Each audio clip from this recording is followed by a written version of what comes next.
All right, again, this is Michael Crucian, Communications Director at the board. We're going to get started now with the meeting. Just a few of the housekeeping items before we begin.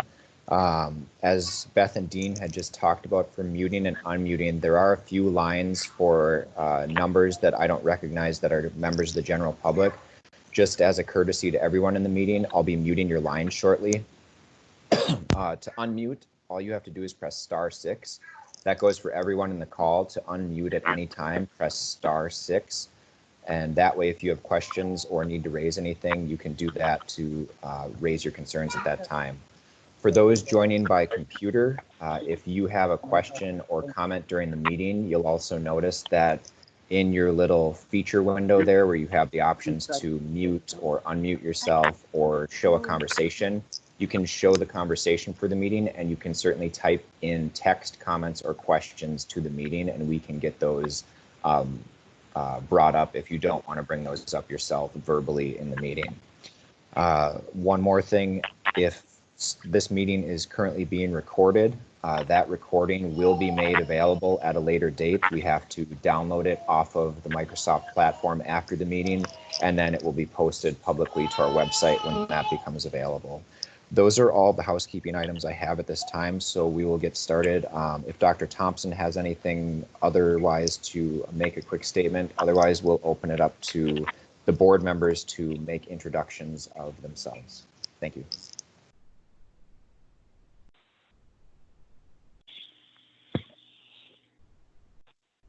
Dr. Thompson, do you have anything at all?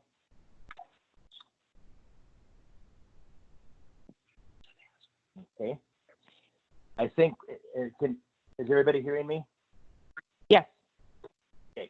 Well, I think with that, we'll go ahead and we'll quickly do our introductions, and then I will move into notice of the meeting and so forth. So with that, I will start out by, my name is Dean Compart. I am involved with a family-owned and operated swine breeding stock business at Nicollet, Minnesota. We also are diversified into commercial hog production, and then we use a lot of our pigs into our own branded pork program, where we supply pork to restaurants throughout the United States and so forth. And so obviously the last 4 weeks has been quite a change of pace for our business as it's turned everybody's life and businesses upside down as well. So next, if we could have Dr. Anderson.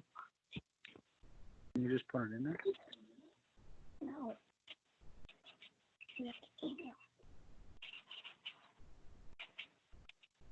Dr. Anderson.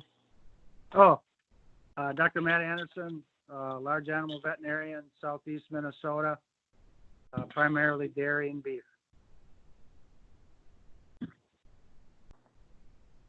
Dr. Brayshaw. Hi, this is Dr. Graham Brayshaw. I am Director of Animal Services, Head Veterinarian at Animal Humane Society, local large animal shelter in the Twin Cities, and veterinarian member of the board. Thank you, Erika Schwatsky.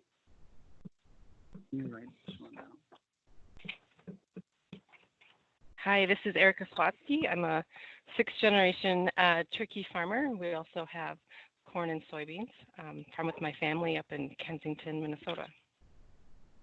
Okay, thank you. And then Mr. Jim Votz. Jim is brand new on the board, and if you could perhaps tell us about your business and operation, Jim. Good morning. It's exciting and apprehensive to be here under current conditions. I grew up on a family farm in Fillmore County, which is right on the Iowa border in south central Minnesota. I finished high school there. I went to University of Minnesota, got a degree in agriculture. I was an agricultural teacher, instructor for a few years.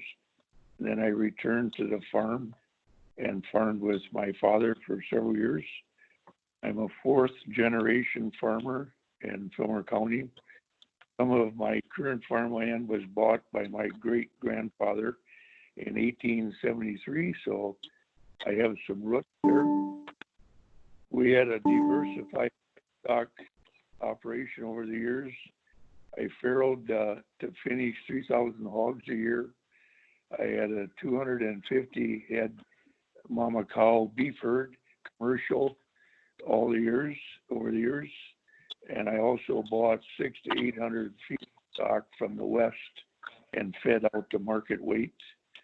When my sons were young children, my wife ended up having a flock of Suffolk sheep. We had 150 ewes that we lambed out and fed to market weight each year. So I have a pretty diversified livestock past. I had confinement buildings for my hog operation, and I had a confinement cattle feeding. So I have experience with liquid manure management, and I guess that's kind of my background. I'm excited to be here. Great, good to have you. Hey, with that, Dean, this is Michael. Could I just make one more quick announcement I forgot to make at the beginning of the meeting? For those joining by phone, if you're looking at your computer, or for those on your computer, the full agenda and all presentations that will be shared during this meeting are posted on our website, so you can access those there live during the meeting. It's on the website. If you click on the About Us tab and then Board Members, the drop down there takes you to our board members webpage, and that's where all of the meeting material is located, so you can review that and download and view at your own leisure. And just quickly again, if you're on the phone, you've been muted if you're a member of the general public. To unmute if you have questions, it's *6. Sorry about that, Dean. Please continue. Thanks. No problem. Okay, and then just for everybody's, before we get into it, we will be voting, but it'll be a roll call vote, and I will call that at the appropriate time. So with that, notice of this quarterly board meeting of the Board of Animal Health has been circulated through the Office of the Register, as well as posted on the Board of Animal Health website. At this time, I'd like to offer a resolution, and that resolution goes as follows: that this quarterly board meeting shall be conducted electronically in a manner in which all board members can hear one another and hear all discussion and testimony. All votes shall be conducted by roll call. Members of the public may monitor this meeting remotely by the teleconference line that is noticed on the Board of Animal Health's website. And I would ask for a second to that resolution. I will second. This is Dr. Graham Brayshaw. Thank you. Is there any discussion? Any discussion? Hearing none, we'll proceed to vote. Dr. Anderson, yea or nay? Yay. Dr. Brayshaw? Yay. Erica Sawatsky? Yay. Jim Bott? Yay. And I will, Dean Compart, vote yay. So the motion for the resolution has been passed. At this time, we'll move on to the approval of minutes from our January 15th, 2020 meeting. And that was circulated earlier, and again, just a couple days ago, or yesterday, I guess, it recirculated. So I would entertain a motion to approve the minutes that were sent out.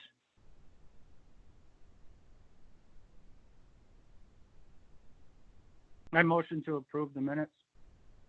Yeah, that was Matt Anderson. Second? I will second. Dr. Graham Brayshaw. Any discussion on the minutes that were circulated from our January 15th meeting? Okay, hearing none, we'll proceed to vote. Dr. Anderson? Yay. Dr. Brayshaw? Yay. Erica Sawatsky? Yay. Jim Botts? Yay. And Dean Compart will vote yay. Okay, the agenda has been sent out, and everybody is able to look at that on their computer or have it in hard copy. That was sent, I think, late yesterday afternoon, the most revised one. I'd entertain a motion to approve the agenda as presented. Are there any corrections or additions to the agenda? I should probably first ask. Okay, hearing none, I'd ask for a motion to approve it.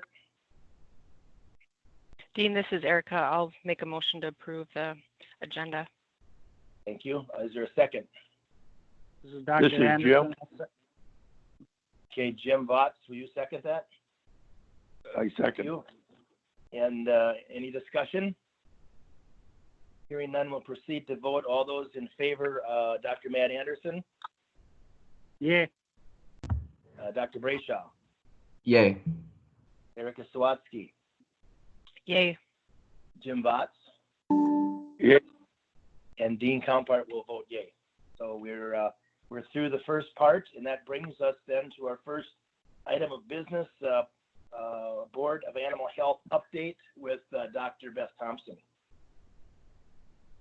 Hey, good morning, everybody. Can you hear me? Michael, if you could respond, or Dean Compart, if you could respond.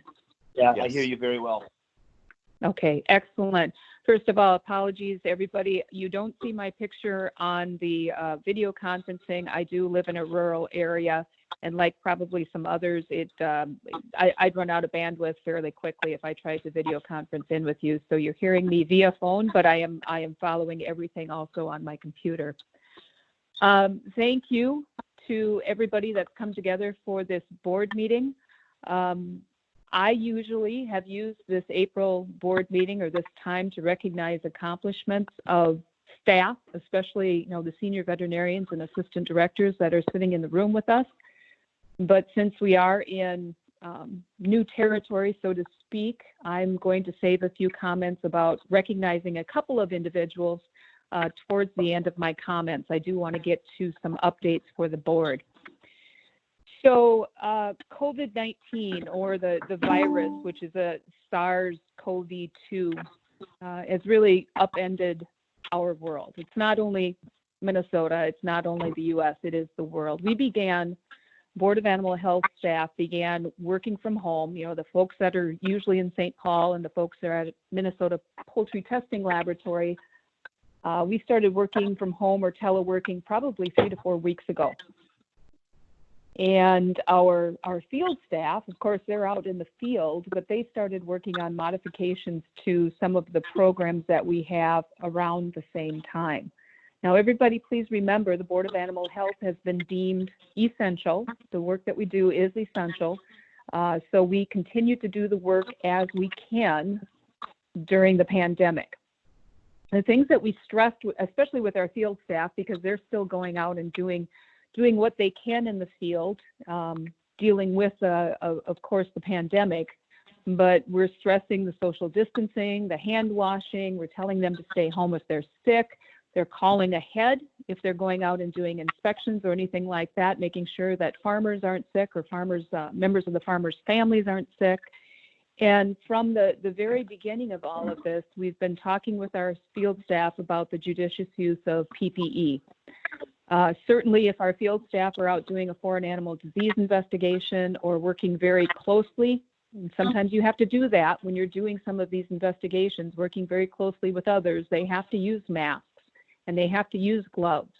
But on an overall basis, we want to be very conservative with the use of that because of the needs on the human health side right now. I am very, very thankful for the coordination of what the state government has done here in Minnesota throughout this incident. I'm thankful for the work of Commissioner Franz. I'm thankful for the work of the commissioners in deed and administration, all of the things that they are doing on an ongoing basis.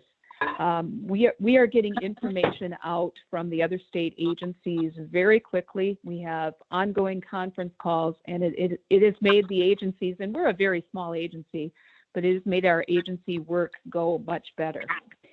In addition to that, some of our, and most of you probably realize this, but some of our legislators are, their quote unquote real jobs are in agriculture, and some of our legislators too are back out and embedded in agriculture, which really, really helps us out too, because this isn't about politics. This is about leadership. I'm also thankful our national, congressional, and Senate staff have reached out to me. In the last couple of weeks, I've been contacted by staff from Senator Klobuchar's office, Senator Smith's office, Representative Hagedorn, Representative Craig, and at least a handful of times from our Representative Colin Peterson, who is the chair of the House Committee on Agriculture. They've all reached out to us. They've got questions, they've got concerns, and they're also looking out for what's going on in Minnesota. So the board has an ongoing close working relationship with the Department of Health, College of Veterinary Medicine, Veterinary Diagnostic Lab, and as the board members know, and hopefully the public is also aware, some of those entities are also mentioned in the statute as consultants to the board. So in addition to having our board members, we also have these consultants that sit out there, and some of these folks are going to be presenting reports today. And I have to call out Dr. Joni Scheftel. As the state public health veterinarian, she is an unbelievable resource.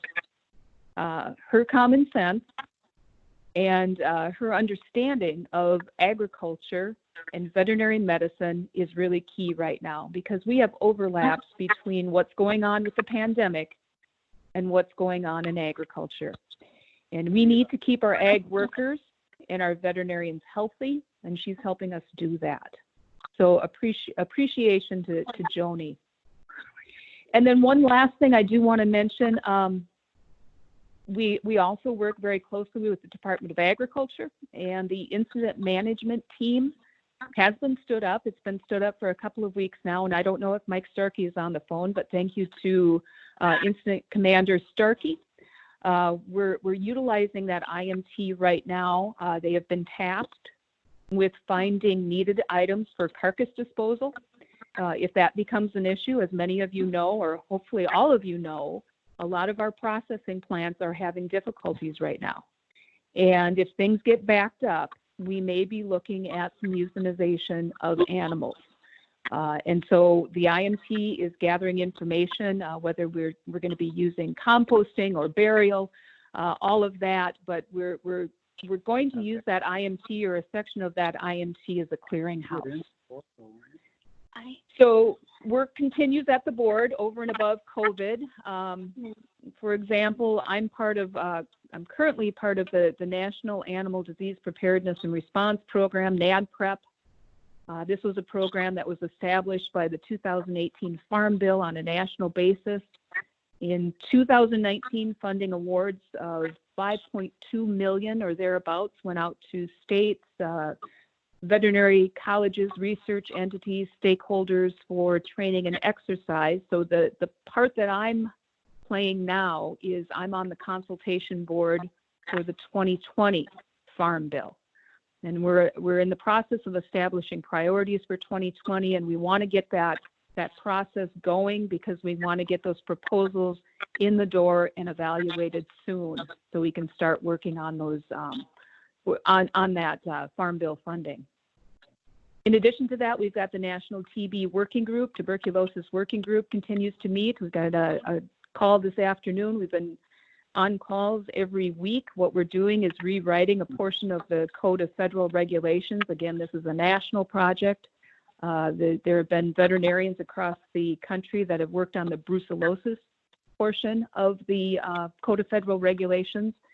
So we're trying to get that in place, and then we'll start working on nationally, again, program standards for that program. And then lastly, African swine fever. That has not fallen off the radar in any way, shape, or form. We have a National Assembly State Animal Health Official Working Group that has weekly calls. Over and above that, of course, we've got a Midwest group with the state animal health official, state vet down in Iowa, Jeff Kaisend, Dusty Odekoven from South Dakota, and a few others up here in the Midwest that have more communication than just that weekly call. And just to bring this to everybody's attention again, and for some reason there seems to be some confusion about what the Board of Animal Health does. We have a whole array of diseases. We are the Board of Animal Health, so we focus in on diseases for agriculture, and we also have companion animal programs. Now, African swine fever is a foreign animal disease. Foot and mouth disease is also a foreign animal disease, and Dr. Lauer is going to talk later today about highly pathogenic avian influenza, which we just saw introduced into the Carolinas. That is also a foreign animal disease. A foreign animal disease brings a disease up into the national attention. If we were to see African swine fever introduced into the United States, our trading partners would most likely cut off any trade that we have with those other countries. Foreign animal diseases mean that we don't see them here in the United States. Now, contrast that with some of the other things that the board does. Chronic wasting disease. Chronic wasting disease is not a foreign animal disease. We used to have a very large Joni's disease program with the Board of Animal Health. That is not a foreign animal disease. Some of these diseases are already here in the United States. And every once in a while, I'll pick up on something that's out in the public about treating one of these diseases that we have as a foreign animal disease. And that's just not the way it happens. And we would certainly tap out state resources and national resources if we started treating some of these diseases as foreign animal diseases. So just a comment on that and clarification for everyone.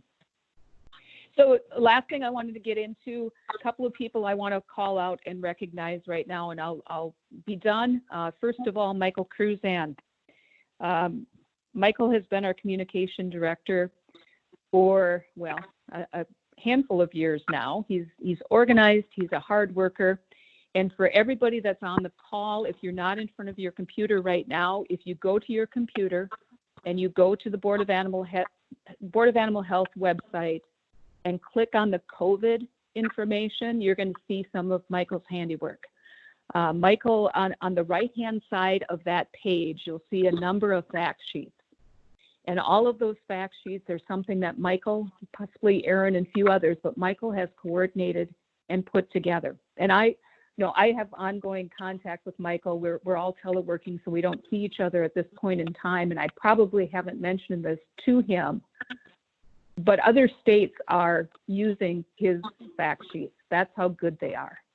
So a shout out to Michael and everything that he does. He communicates well, not only within the state of Minnesota, but he's got good relationships with our stakeholder groups. He's also got good relationships with others out in the public. So I really appreciate what Michael does. And then secondly, Morgan Grelson, our business manager. Morgan handles both human resources and finance for the Board of Animal Health. Just within the last few weeks, when I talk about Commissioner France and management and budget and admin and all of the protocols that are going to be are pushed out to the state agencies, we are a small agency, but I can tell you that Morgan has constant contact, not only with the supervisors within our organization, but also individuals, our employees. This is a big deal for our employees. They usually come into work and do their work. They're now at home doing their work. Some of them are caring for children. Some of them have spouses, significant others in their homes too. All of that has been coordinated, and Morgan is just doing an excellent job, and I really appreciate what he does. Over and above all of that, and I'm going to say this a little bit in jest, but over and above all of that, Michael and Morgan are not veterinarians, and they have to deal with a bunch of veterinarians every day. So kudos to both of them for all the work that they do. So I believe that's it. I will turn it back over unless there are any questions for me at this point in time. Thank you. Any questions for Dr. Thompson? This is Michael. If you're joining by phone and you have questions, again, you can press *6 to unmute yourself to ask the question. Thank you.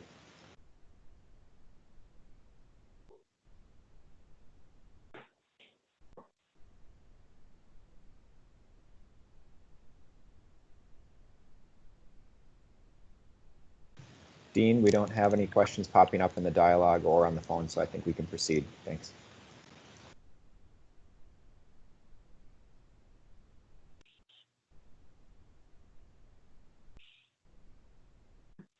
Okay, all right. I had a little issue here. I got it figured out. But any questions for Dr. Thompson? Thank you. Excellent report. Next up, legislative update.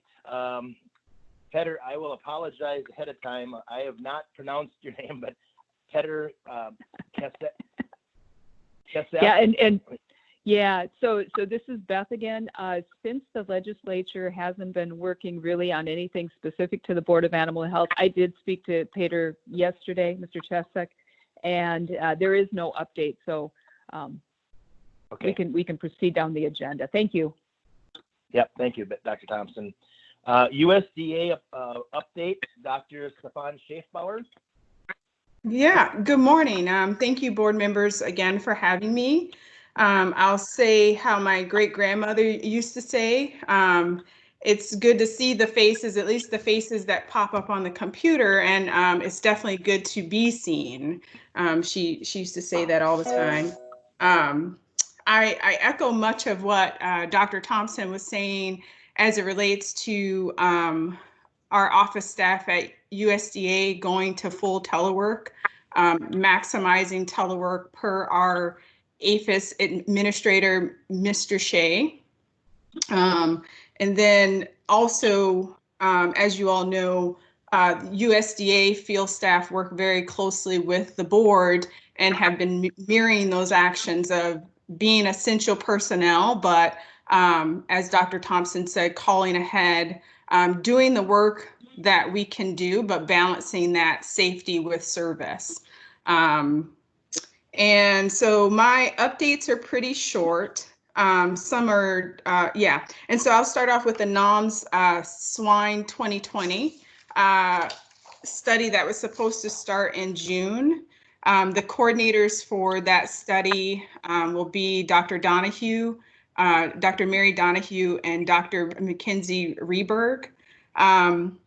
Right now, it's uncertainties surrounding the timeline and logistics, and that's mainly due to the fact that the NACE enumerators, the National Agricultural Statistics Service, their folks usually do the first survey, and so they're working on some contingency plans, and so we're not quite sure the timeline for that one.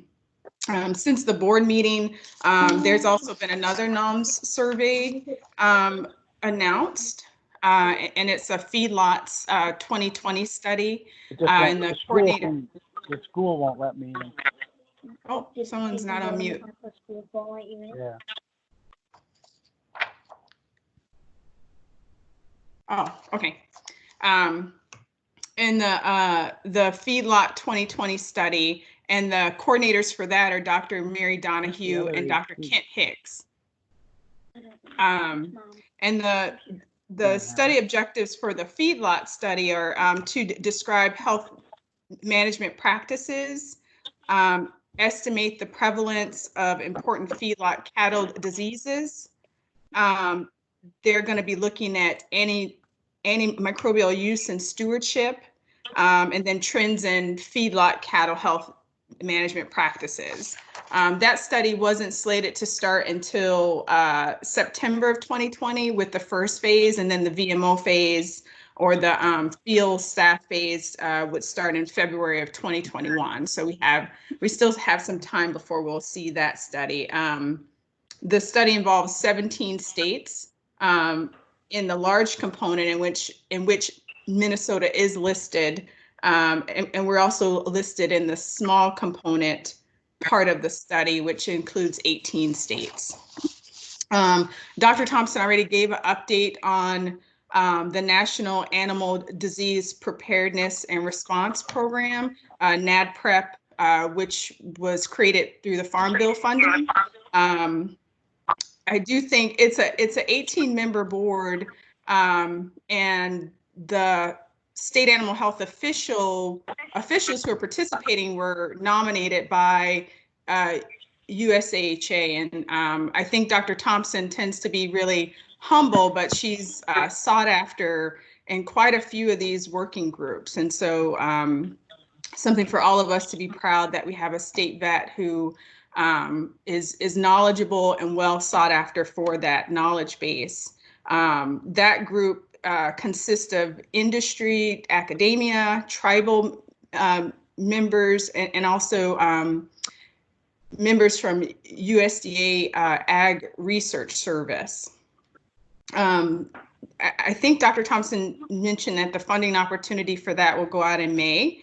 It'll be a 60-day open period, and then we expect to mirror the $5 million in funding that was done last year. And then the hope is also to have this as an annual competitive funding. And then last but not least for my updates, a hiring update.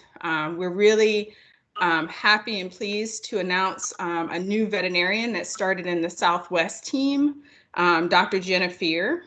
She has a background in mixed animal practice, both on her family farm and clinical, and she spent 6 years with FSIS. Sorry, not enough coffee. And so Dr. Fear, welcome. We're so excited to have her. It's been a very strange time because she started, I think, a week prior to the pandemic and the kind of the shelter in place and all those things. So the training and onboarding has been a little bit different for her, but we're still happy to have her on. USDA is continuing to do hiring. And so I made an offer for a VMO position in the central team, and in the middle of we made a tentative offer. And so that process is kind of going through now, where you do the tentative offer, the suitability, and then the official offer. And so that process is still moving forward. USDA hasn't stopped with hiring, but we've kind of switched tactics in which we do our onboarding. And some of that is to keep it from being a kind of a overwhelming the system later if you stop hiring now. So we're just being creative in how we bring people on board. And board members, that is all for my updates. Thank you again. Okay, thank you, Dr. Schaefbauer. Does anybody have any questions?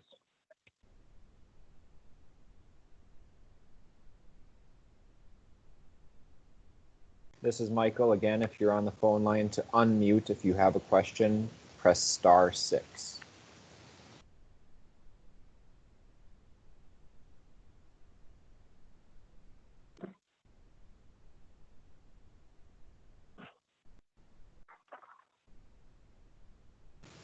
Dean, we're not getting any questions in the text or on the phone, so I think we can proceed. Are you there?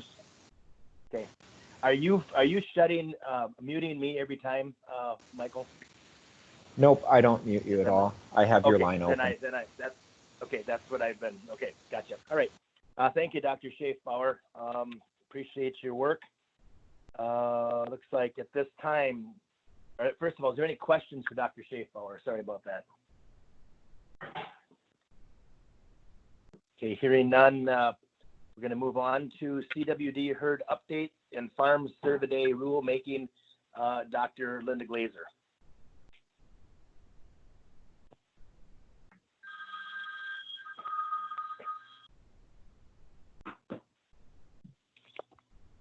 Dr. Glaser, are you there?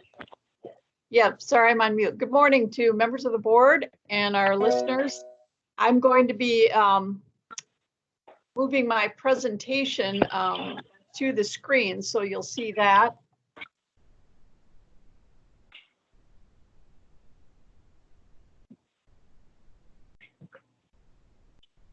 So I think all of you that are on the video, can you see my presentation? Linda, this is Michael. Yes, your presentation's live. Okay, great. Well, I'd like to update board members and listeners this morning on the Farm Cervid program, and I'll give you a little bit of background information, and then I'll be primarily discussing the CWD investigation of the Pine County and Douglas County CWD infected herds. Maybe pause for questions at that point, and then discuss the topic of our proposed rulemaking, and then Annie Balgidi, our State Program Administrator Senior, will be joining me to go over that with you and also answer any questions.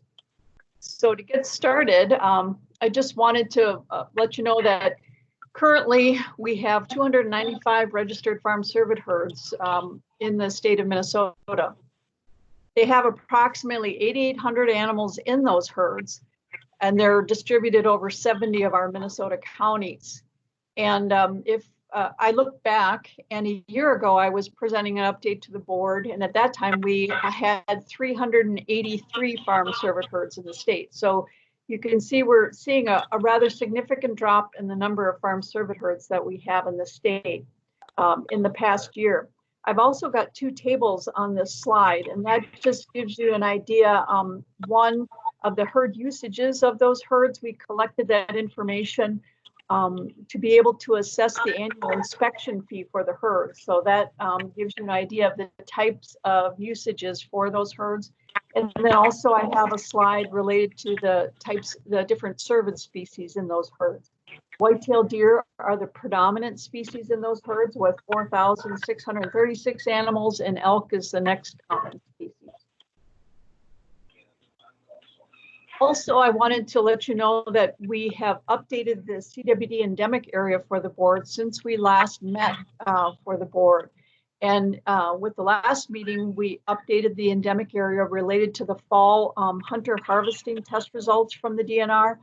And the way the board endemic area is established is that we have to identify an area within a certain radius of every confirmed case of CWD in the wild.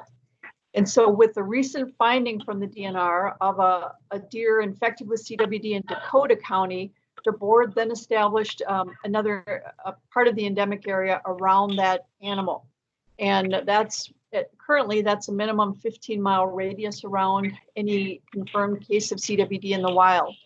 So you'll see, I'll point out with my arrow, this is the new area that we have just established as CWD endemic, and this adds additional movement restrictions to the farm cervids that are within that area. So we found there are 6 farm cervid herds within that circle.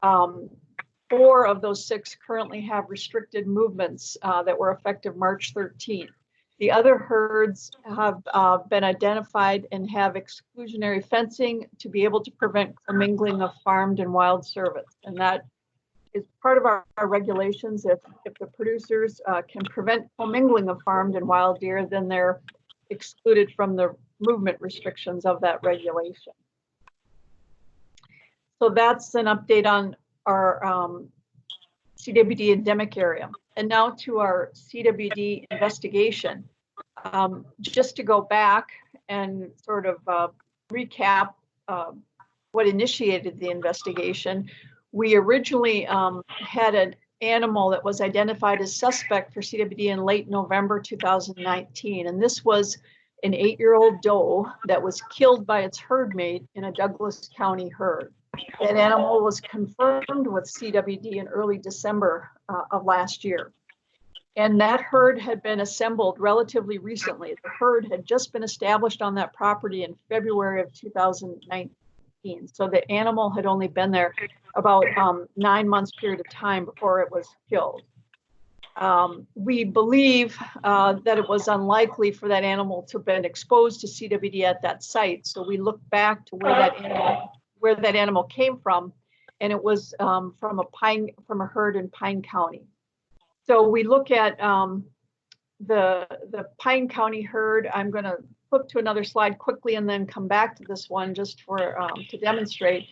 Once we identified that animal as CWD suspect, and I'll point to this line here, our program requirements and our investigation requires we look forward 5 years. We look at 5 years of time since the animal is identified as suspect and try to find all the animals this animal may have been exposed to. So we look at anything in the Douglas County herd that would have moved out of the herd, and any place this animal had been in the past and had been in other herds and potentially exposed other animals in those herds. So we quickly do that through our records and the information we have in our database. Once that animal is even suspect, so we can have all those herds identified and know, what the capacity, what the ranges of this investigation. So we had identified these herds, but once the animal is confirmed as infected with CWD, we quarantined those herds, and we found 6 herds that had some contact, where animals were in those herds that had some contact with this infected animal. So we quarantined those 6 other herds in early December. One of those herds was the source of this animal in Pine County. And in early December, we heard of another animal in that herd that was sick and ultimately went on to die. It was a 3.5-year-old doe. And we, our inspector got that animal, got the carcass down to the diagnostic laboratory on the St. Paul campus, the Minnesota Veterinary Diagnostic Laboratory, and the animal tested suspect. And we got that information reported to us in late December. It was confirmed in early January. And this was also another relatively new herd. The herd had been assembled in 2017. With this finding of this 3.5-year-old doe infected with CWD, we quarantined 1 additional herd because this doe added another trace back. This doe, we have to go 5 years. The doe was only 3.5 years. So we go back to the previous locations of this animal, and we quarantined 1 additional herd. This is just a demonstration of what we're, what I talked about previously. So with the herds that we're talking about now, we've got herds in 6 different counties: Clearwater, Wadena, Douglas, Candy, Ojai, Chisago, and Pine County.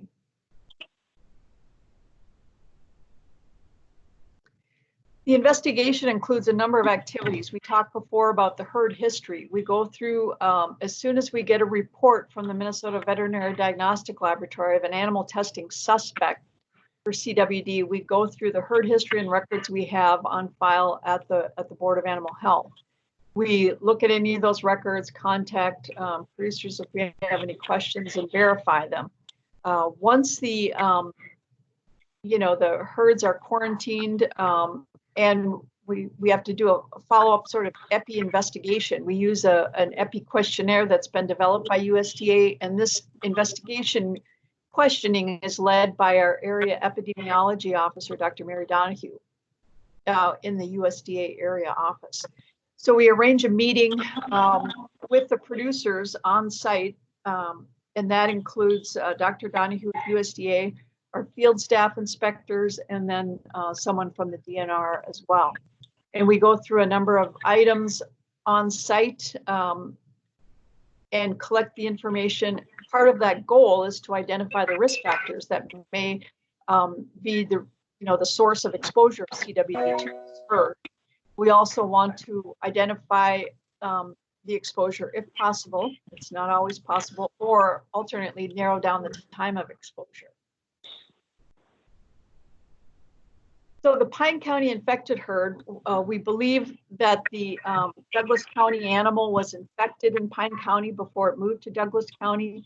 And right now, it appears to be that the most likely place for exposure and infection for this investigation was the Pine County herd. Once the herd was infected, we asked USDA for indemnity. The herd was appraised in January. And then the USDA approved indemnity for the herd. The herd owner accepted the indemnity offer, and the herd was depopulated at the end of January. There were 8 animals remaining in that herd. 4 of them tested positive for CWD, and 4 of them, no CWD was detected on the test reports. So once an owner accepts indemnity from USDA for a herd depopulation, they enter into a herd plan with the board, USDA, and the producers, and agree to manage the property in a certain way, conduct some cleaning and disinfection to mitigate the contamination on their property. And they're also subject to quarterly inspections of the fencing for 5 years, as that's what we have in our regulations for monitoring and requiring maintenance of the fencings to prevent any ingress into that enclosure where the CWD infection was identified. So in looking at the factors involved in this investigation, we found that there was no importation of animals from other states into this herd and not into the other herds involved in the investigation. There was no import of carcasses from other states that were disposed of on the property, but the producers do hunt in other states where CWD is known to occur and have brought back carcasses into Minnesota. And there are no taxidermy practices that we've identified by these owners. So, known risk factors for CWD, there's no specific point of exposure that we can say indicates the source of the infection for this herd. So we have the two infected counties I went over now, Douglas and Pine County. The Pine County herd also moved animals out of that herd to two other locations in Wadena County and Chisago County. And those, when we quarantined those herds, they had current CWD exposed animals that were alive. So those are animals that had been exposed to the CWD infected deer we found in Pine County and Douglas County. So once the animals in the Pine County herd were depopulated, the next priority was to appraise and indemnify the exposed animals in the Wadena and Chisago County herds. And so those appraisals were conducted on early February by a USDA appraiser. The appraisal went to USDA and they approved it, and we received that notification back at the end of February. We went to each of those producers with the indemnity offer, and the Wadena County producer accepted that offer for 3 CWD exposed animals. The Chisago County producer declined the indemnity offer and felt that he had some additional information that would demonstrate an increased value for his one animal that he was being offered indemnity on. So that indemnity offer, first one was appealed, and a second offer was reviewed. If we go back to Wadena County, he agreed to harvest the CWD exposed animals in early March. At the time he went out into the pen to harvest the animals, he discovered that only 2 of the 3 exposed animals remained in the herd. He could not find the third animal. So the 2 animals that were alive were harvested that day, and samples sent down to the confirmatory laboratory in Ames, Iowa, the USDA laboratory there. The other 2 animals in his herd were also harvested, so now there's no cervids remaining on this property, and those animals were also tested for CWD. So the 4 animals that we had tested, no CWD was detected in any of those 4 animals. We did find skeletal remains and an intact animal ID for the animal that was not found alive in the herd. And so that animal will be unknown what the CWD status of that animal is, because there's no tissues to test for that animal. The Chisago County producer has declined the second offer of indemnity. The value was really unchanged for the exposed buck.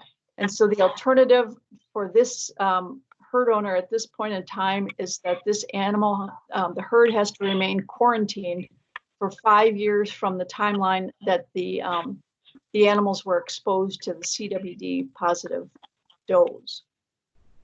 The Wadena County producer will have to enter into a herd plan with the Board of Animal Health, and we will have to outline the requirements for this producer and and for maintaining the fences. We will have to plan, because we have one animal where the testing is unknown, that we'll have to proceed with, as if the herd could potentially have been infected with CWD. So just to summarize this, we have identified, in addition, let me go back. So I went to those. We have 8 herds in 6 counties that were linked through animal movement.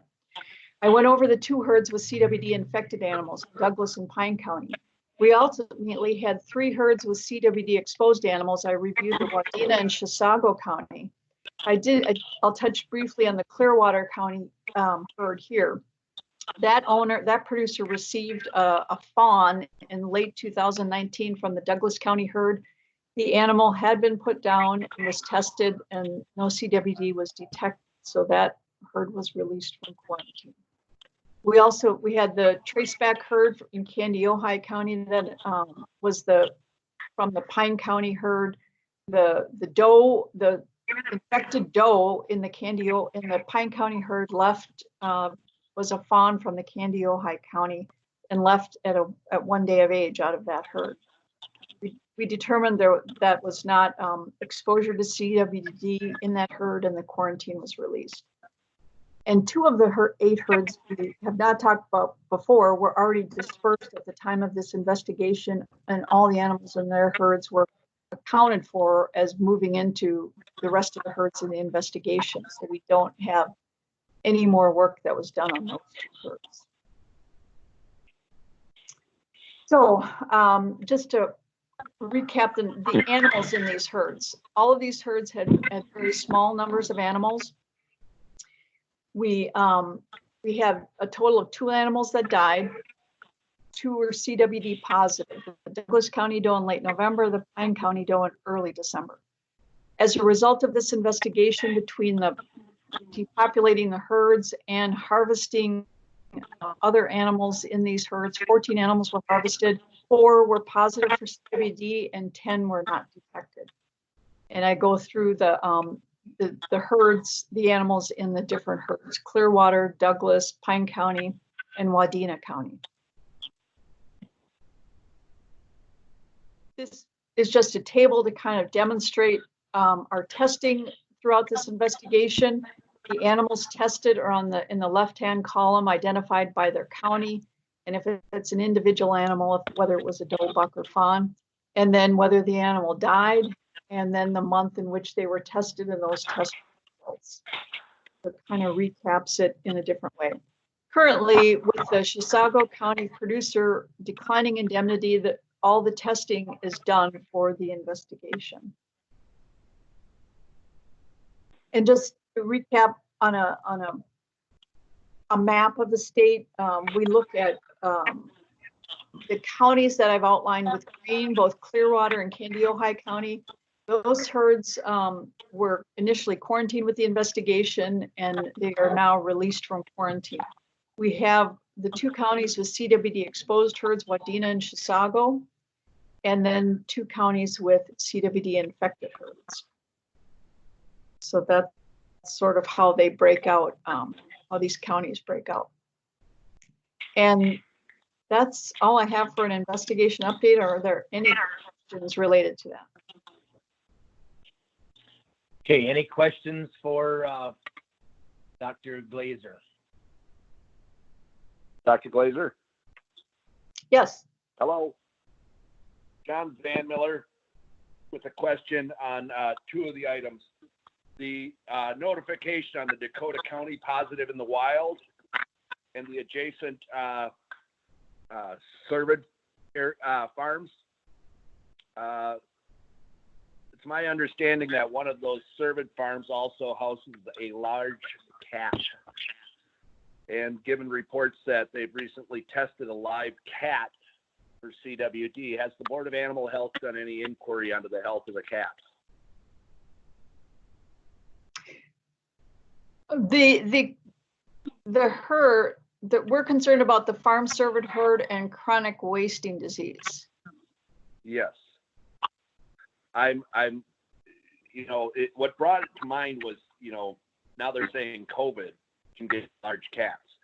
My question more particularly is there evidence that there could be any type, or would it be prudent for the board to look into the health of the other animals that are housed at that facility?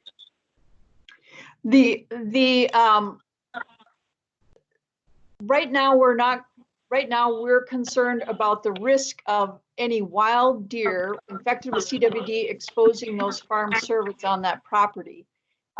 So that's the focus of this investigation. And that's the reason we put movement restrictions on the herd, because of the potential If we know one deer is infected with CWD in the area, there's potential for more of them. And if they have, only single fencing, there's a potential that those wild deer could expose the farm cervid. Okay. Fair enough. The next question I have was on the farm, and you'll forgive me, I don't remember which one it is exactly, where you put the 5-year movement ban on after they declined indemnification. Uh-huh. Which one is that? Is that Wadena or is that Chisago? That's the Chisago County herd. And we have the last time the one exposed animal in the herd was exposed to the positive animal was in October of 2017. So this animal has lived for 2.5 years without showing signs of CWD. It would have to go for 2.5 years longer before we would release the quarantine. If the animal was healthy and showing no clinical signs of CWD at that point, then we would release the quarantine. And that, allows for quite a prolonged incubation period for this disease. The potential that they were exposed back in 2017 and would not be showing the disease, for some period of time. Okay. So my question then is, while an animal is under quarantine, the animal cannot be moved. However, could it be used for breeding stock or as a semen straw, or is urine collected and moved off the premises while it's under quarantine? The animal, if there are does within the pen, they could breed in that way, but there should be no movements of products off the site. Okay, so that doesn't really answer my question. My question was, so they are allowed to breed females. Can semen straws and urine be collected and moved off the premises?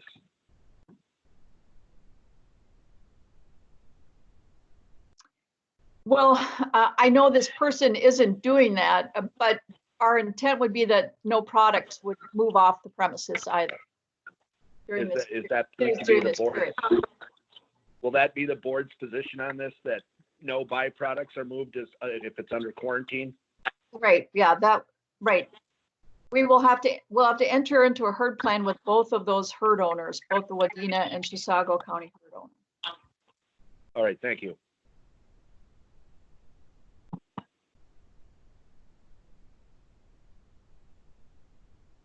I have a question. Is this Jim? Yes, I didn't know if you could hear me. I have a question. Yeah, I can hear you. Okay, on the Pine County event that we've been talking about. So going forward, it sounds like you've come to dead ends. What is your plans going forward to find the source of this infection? Thank you.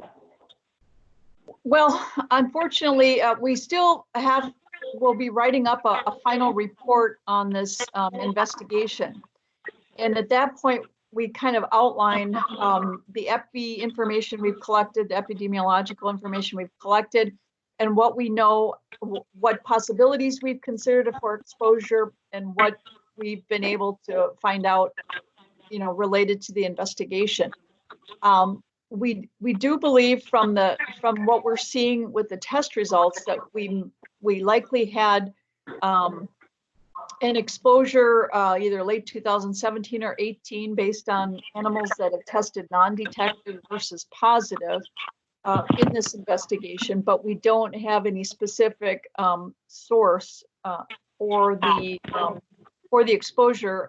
We'll be trying to maybe ask some additional questions to wrap up that investigation. But as with other investigations, we don't necessarily aren't able to come to a conclusion for the source of exposure. And unfortunately, sometimes those questions never get answered. So what were the classification ratings of these involved farms? Well, we have a CWD status level for herds, and that's based on a formula for years of surveillance. And the status level for the Pine County herd was a status level 6. Now, that herd we also work with the federal program, the herd certification program at the federal level. They have the same surveillance definitions for CWD. So the herd was at a status level 6. They weren't allowed to move interstate for other reasons. There are other requirements in the federal program that they didn't meet, but they were at that level. Now, when you transfer animals from one herd to the other, they can take that status with them. So that even though the Douglas County herd had only 2 animals in it at the time, it had gotten animals from the Pine County herd. So that status transferred along from Pine County to the Douglas County herd, a status level 6, which is the highest status level for the CWD surveillance program.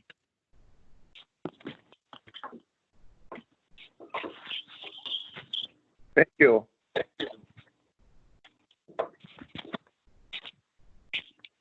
Hey, Linda, can you hear me? This is Michelle with DNR. Yes. Hi, I have one quick correction I posted about the Pine County herd owner. You had on your slide about the out-of-state hunting, but I think when you were talking about his activities, you did mention that he brought back whole carcasses.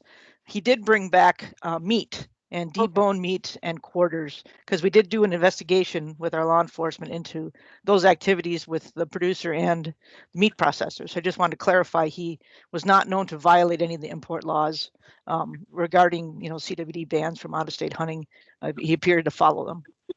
And then the second part on the Wadena herd, the DNR side has been conducting an ongoing investigation, as you're aware, at that farm, and we have yet to conclude skeletal remains are the deer that's missing. That basically is the 5th deer that was appraised a month before. Has there been a change in that opinion from the board? Do you now believe that to be the animal alive a month before? Well, we don't have any. We have the evidence of the tag that was recently found, and the tag is intact. In other words, it hasn't been broken. So, for that to happen, the ear would have had to kind of decompose around the tag, or the tag would have been pulled out of the ear without separating it. So I think that was additional evidence, but certainly it leads it. We don't have tissue to test for CWD, so there's no matter what, we're never going to know whether another animal in that. It's unlikely for us to find another animal that we can test to determine whether the CWD was present there or not. Certainly, the fact that the other 4 animals in the herd are not detected is encouraging, but I know that the DNR has collected some additional tissues on that animal. Whether we can do anything more to determine genetic relatedness kind of remains to be seen.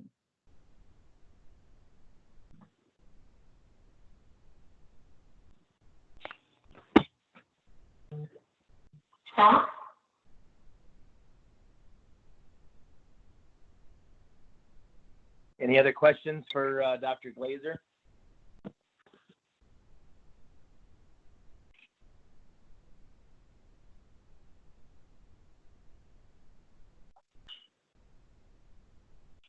Any other questions?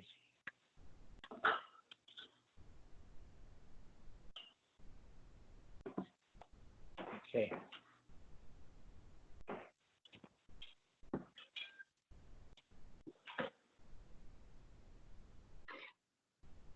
Then, Dean, I'll move on to the rulemaking then.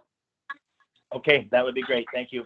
Okay, so basically, we in your packets as board members, we have a resolution that we have forwarded, included in there. If you want to take a look at that document. But basically, in 2019 legislature, our statutes for farm servants were amended, and it changed. They became effective July 1st, 2019. And so now we want to amend our rules to incorporate those updated legislative requirements. So with that, we are going to actually review all the farm servant rules and propose additional changes as well. And we have a timeline from those legislative changes in 2019 that were effective July 1st. We have a time limit to be able to publish a notice of hearing on any of those proposed rule changes. So that's why we're bringing this forward to the board today. And we want to take our first step in rulemaking process to publish a request for comments. So anyway, if you can take a minute to look at the resolution, maybe Annie could take this opportunity to kind of summarize the resolution for the other listeners on the call. Sure. So this is Annie Balgetti talking. This authorizing resolution will allow the board members to approve our proposed rulemaking. What it does is it authorizes our executive director to sign the notice of the request for comments that we will be publishing in the state register, which is the first step in proposing rules. It will also authorize our executive director to sign our notice of intent to adopt rules with a hearing when we reach that stage in the state register. And the third thing that this resolution does is it authorizes our executive director to act as the board's representative at any hearings that are held and to do anything else that's required to do in order to adopt the rules with a hearing. So the board members would be reading this resolution, voting to sign it. And once they do, we will have an authorizing resolution to proceed with our proposed rulemaking. And the first step, again, is publishing a notice of request for comments with a 60-day comment period.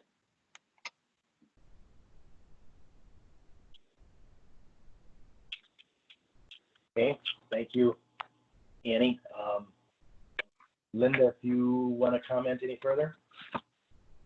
No, I don't think so. We're intending to request, the board approve this resolution. We'll be looking at providing sort of general intent for rule changes with the first publishing the request for comments. And then we do plan to gather an advisory committee to help with providing input and developing these rules drafts. So that's how we will get specific input from representatives of our stakeholders, farm service producers, and others for through an advisory committee, as well as the public will have the opportunity to comment on that too. Okay. Anybody have questions regarding the proposed method, what we have to go through in order to deal with the changes that have been made by the legislature, and then also any additional changes that a stakeholder group might feel that would be in order for the farm service program?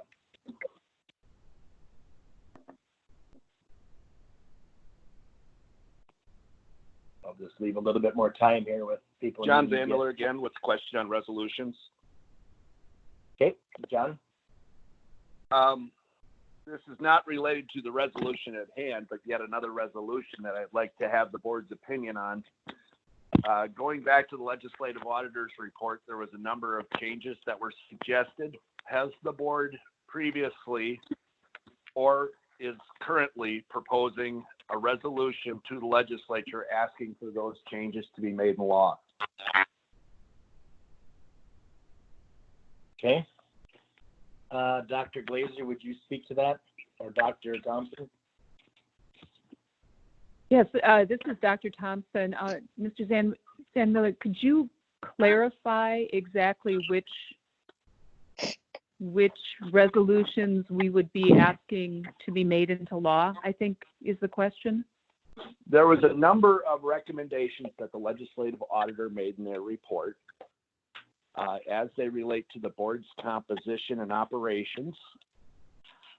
Okay. Has the board done a resolution, or will they do a resolution asking the legislature to enact those changes? And at this point in time, again, this is Beth Thompson. At this point in time, and I'm digging out my OLA report, Mr. Zandmiller, apologies, I'm moving around here a little bit. At this point in time, there is no request from the Board of Animal Health to the legislature to make any changes to the board composition. However, I am aware of a couple of bills out there that were, before COVID started, that were moving through the legislature this year, and I believe a couple were introduced last year. But those aren't board origin. Those are originating with legislators. Yes. So I'm curious why the board hasn't made an official statement of the recommended changes by the legislative auditor or changes that were proposed independently by the legislature.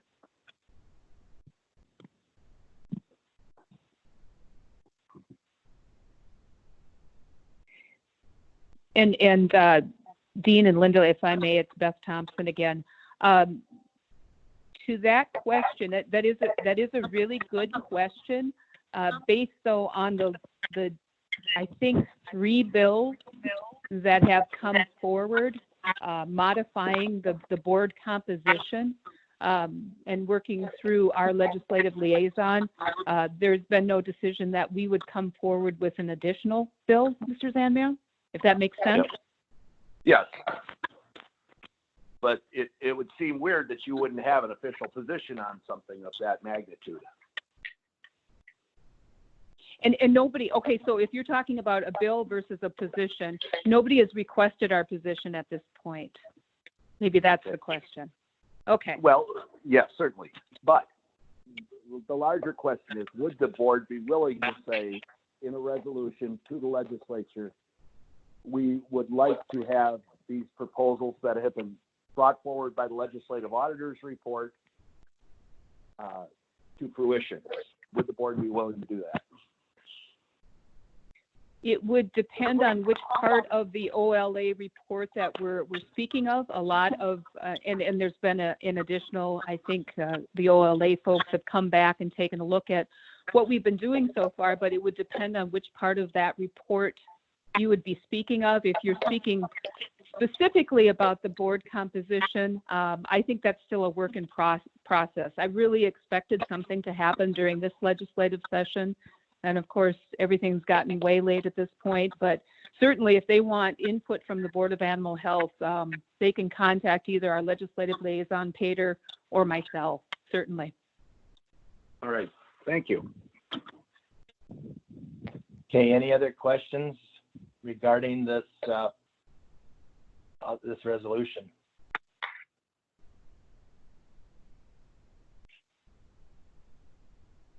Any other questions? Any other questions? Okay. So basically, is there somebody have a question? Okay, then I think we are in order to move on. Do we need to vote on this?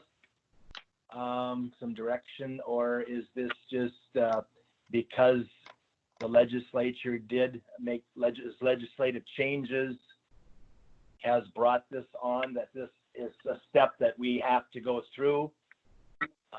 And again, to summarize, if that would be an opportunity, then with it going through the hearing processes that it has to go through, that any changes to our Cervid program would be it would be an appropriate time to review and make those changes. And as Dr. Glaser indicated, the input from a stakeholders group, would be utilized in order to try to identify some of those changes. Okay. And this is Annie Molgaard again, and yes, you are correct. And we do need the board members to vote on it. We need a majority of the board members to vote on this resolution and then to sign it. Okay. So then at this time, I would entertain a motion by one of the board members to move this forward.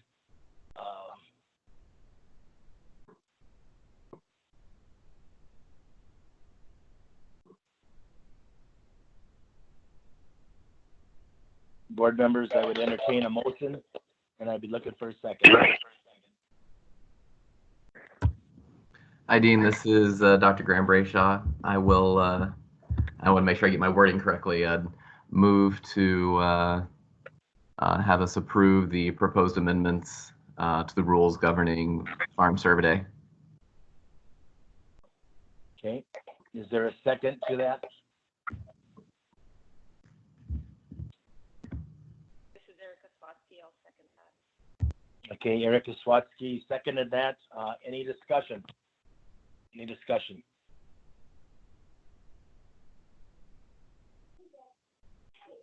Any discussion? Hey, Dean, will we have to sign this and send this back? Say again, Matt, you broke up a little bit. Will we have to sign this and send it back? Do we have the authority to send it back, you said? No. I see it's looking for signatures. Oh, at the bottom. Can you hear me? Yes.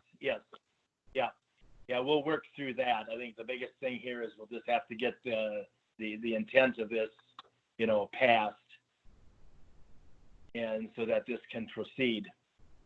Gotcha. Okay. Okay. So any more discussion? Any more discussion? Okay. Hearing none, we will do a roll call vote. Dr. Matt Anderson, yay or nay? Yay. Dr. Graham Brayshaw? Yay. Erica Sawatsky? Yay. Jim Votz? Yay. And Dean Compart, yay. So that resolution has passed. Okay. Thank you, Dr. Glaser and Ms. Bogetti. For anything else on this particular topic that we would want to address at this time? Say, Dean, this is Jim Butts. Yes. It took me a little while to think through all this. Being I'm new to the board, I tried to do some homework. I did get a copy of the audit and I read through it. And being I haven't been here in the past, and we had a caller call about proposals recommended. Has the board had any at-links discussion about the suggested changes? About the suggested, what was that? About the suggested changes, the proposals that was laid out in the audit. Has the board in the past discussed those suggestions? Well, there was adjustments to the recommendations of the legislative audit were looked at, and adjustments were implemented or were changed, or changes were done as far as going back and revisiting, kind of where we are relative to what I guess we probably haven't necessarily as a board. As I looked at it, I guess it looked to me like we were making changes, to the recommendations of the legislative audit as we move forward. And actually, some of those changes were actually even implemented as the audit was going on. Jim, Dean, this is and the rest of the board members, if I may, and we might have folks that are members of the public out there that don't have the audit report in front of them. So, Dean, if I may, I'm going to run down. There are 7 recommendations, key recommendations that came out of the 2018 evaluation report of the Office of the Legislative Auditor for the Board of Animal Health. Key recommendation number 1, the legislature should consider expanding the number of board members and adding at least one member of the public. So this was a discussion that we just had a few minutes ago. We're waiting for the legislature to consider expanding, and certainly they can reach out to the board for recommendations. Recommendation number 2, the board should clarify expectations of whether and how often producers must verify their herd inventory on an animal by animal basis. And recommendation number 3, the board should, number 1, systematically analyze CWD testing compliance, and number 2, appropriately penalize those producers who fail to submit CWD testing samples. Recommendation number 3, the board should develop an approval program for deer and elk producers who wish to collect their own CWD test samples. Recommendation number 4, the board should, number 1, ensure producers follow Minnesota deer and elk laws. Number 2, strengthen consequences for producers. And number 3, monitor field staff performance. Next recommendation, the board and DNR should draft a memorandum of understanding outlining each agency's responsibilities with respect to data sharing. And the last recommendation, the legislature should convene an advisory task force to evaluate the state's regulations related to deer feeding and live animal import. And board members, what I would recommend at this point in time, I mean, we could have Dr. Glaser run through some of these, but what I would recommend is at the next board meeting, we specifically run through these recommendations again, and Dr. Glaser and others from board staff can speak to this so that we're completely transparent. We're not just pulling numbers out and putting them out there today so that we can have the public know what it is we've exactly done on each one of these recommendations. And that would be my take on this to the chair and to the rest of the board members present today, that we actually slot out some time in our next board meeting and walk through each one of these recommendations one by one. Okay, thank you for that. Any comments?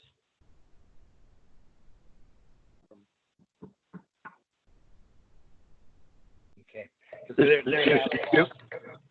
Yes, go ahead. This is Jim again. Thank you for looking at this, and thank you, Dr. Thompson, for her proposal. Okay. All right. I think we will move on, and that will be on the next agenda for our September meeting, is to go through that, and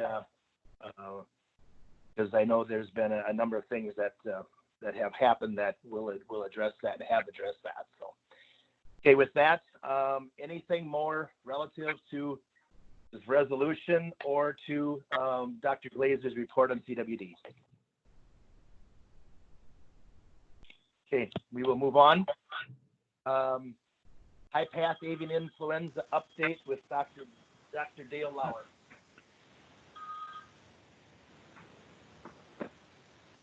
Well, good morning, board members and those who have joined. Let me see if I can get my talk up. Can you see my talk? Can you see my presentation?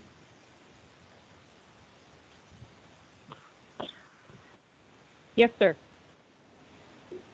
Perfect. Thank you.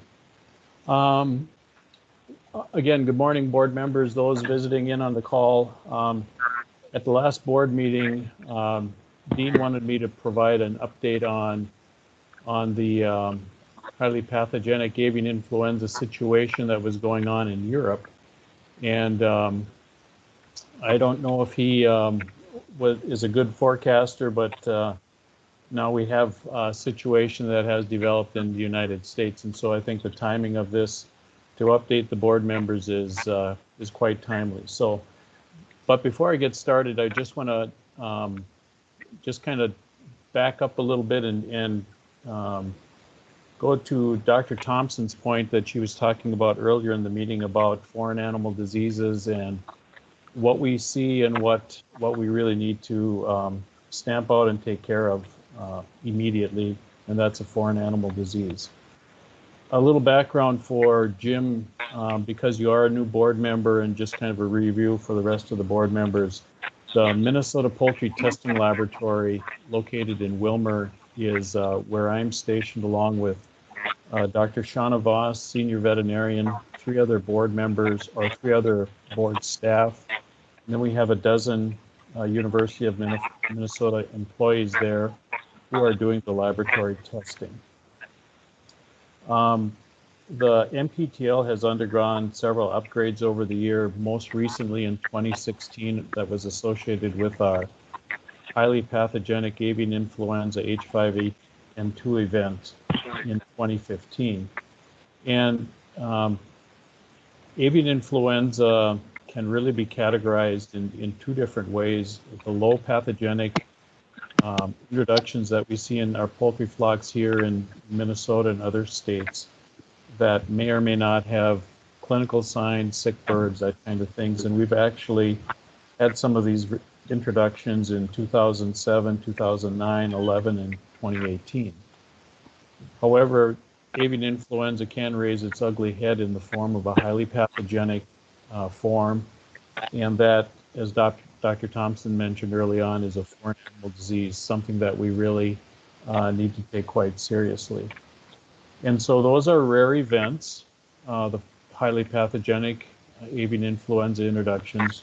Low path, we do see these more commonly and have really handled those with a process that we call control marketing, and I can provide some additional details on that a little bit later if you'd like. Today, I want to just really give a real high level view of kind of what's going on an international perspective from the OIE updates that I've gathered. I want to talk a little bit about how we are preparing in Minnesota, and then I'm sure what everybody would really like to know, what's going on in South Carolina. So if you take a look at the first slide that I've got up here, I've gathered some information from the World Organization for Animal Health, and these would be reports that are made by countries when a foreign animal disease has been identified in their country. Countries vary a little bit on their reporting, they vary on their surveillance levels, but when they identify these in poultry flocks, they are required to report their findings. And as you can see, the H5N8 high path has been seen in a number of European countries, and you can take a look at it there. Turkeys, some backyard poultry, but I think what I would like the board members to really take a good look at is that when this is identified in these different poultry flocks, it is a very bad situation, as you can see in Romania, as you can see in Bulgaria, where the mortality is over 60%. It is quite a serious situation where a policy of what they call stamping out or immediate depopulation is one that is used in all of these cases. I also would like you to just take a peek at the very bottom. Saudi Arabia also had an event in which almost 500,000 chickens were depopulated as a result of H5N8. And all of the information that you see on the screen here is just since January of 2020. Going back, these introductions, these findings happen every year all the time. I also wanted to just indicate, in addition to the situation in Europe, South Africa, and Saudi Arabia, there have been other introductions in China, Vietnam, India, Taiwan, and actually the H5N2 situation in Taiwan has been going on since 2015. So every country handles it a little bit differently, but it's certainly around. I'm not sure if everybody is familiar with your geography, but just wanted to throw up a map here of some of the European countries, and Poland, where you see the number of gold stars there that would indicate introduction into poultry flocks. And again, just not sure if your geography is good, but Poland is about twice as big as Minnesota, and so just a little bit of a sense of size. Poland has approximately 33 million people. Minnesota has a little bit over 5. So you can see it's kind of scattered around, and I'm really not sure if there are connections between different companies in these different countries, or exactly, and of course the types of poultry vary a little bit too, but it certainly has been making its rounds in these European countries.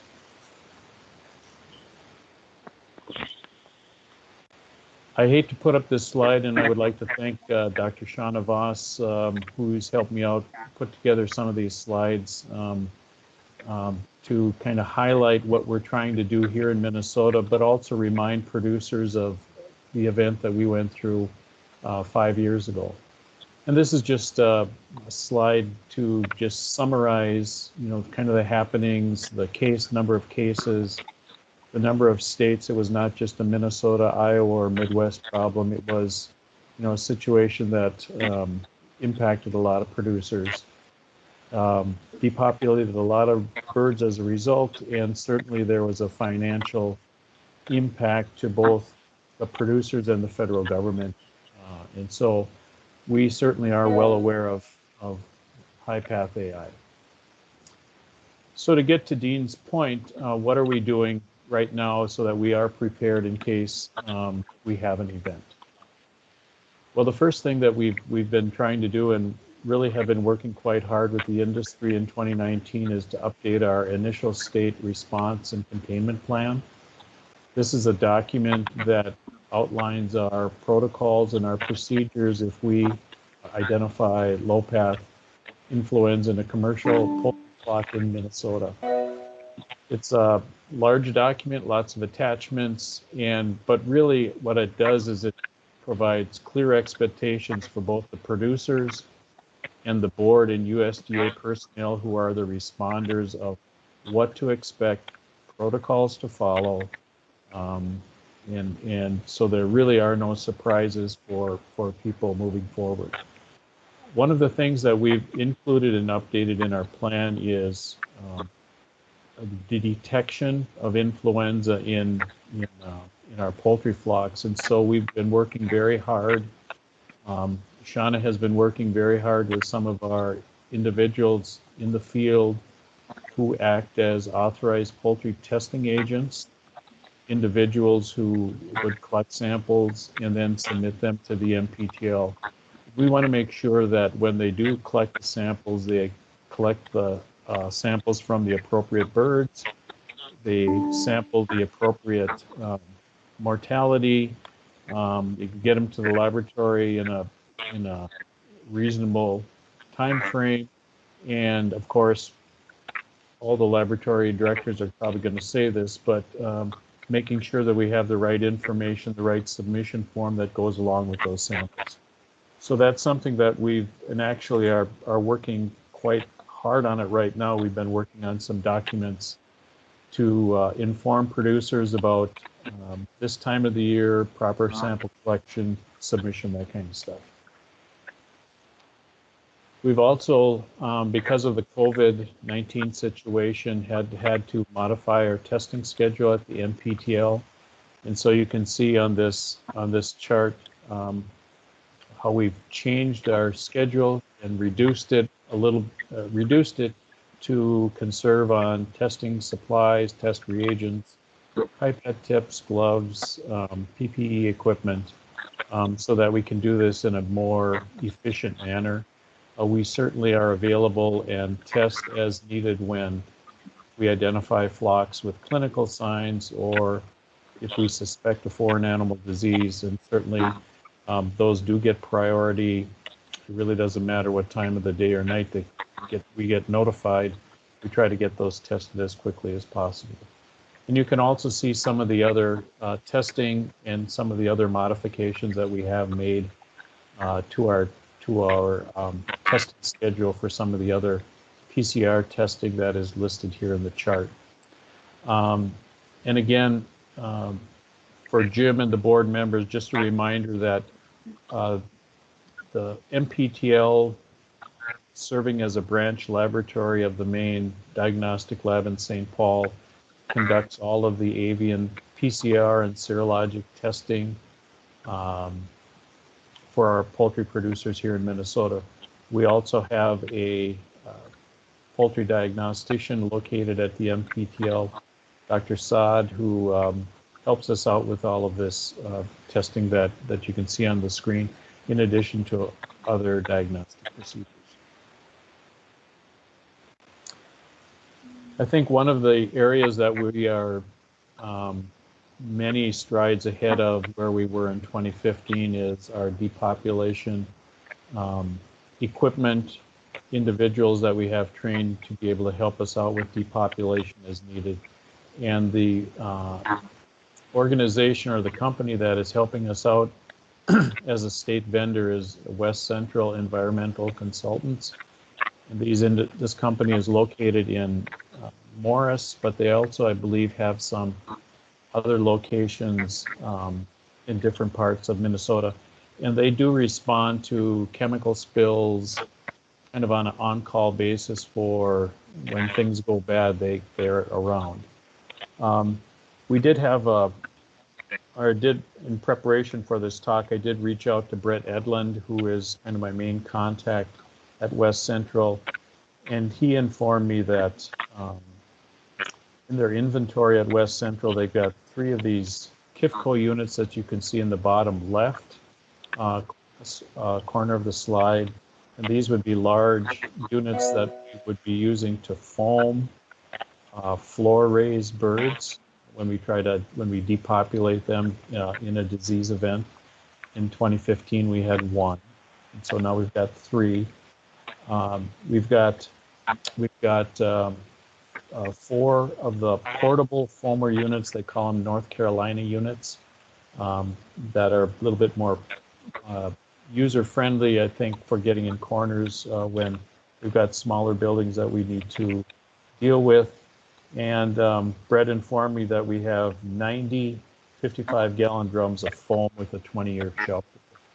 And then there's a bunch of other things, PPE equipment, tankers for water, a lot of other things that are necessary and required when they get the call to foam a poultry flock. And so I think on the depopulation end of things, we are well prepared and we are ready to go.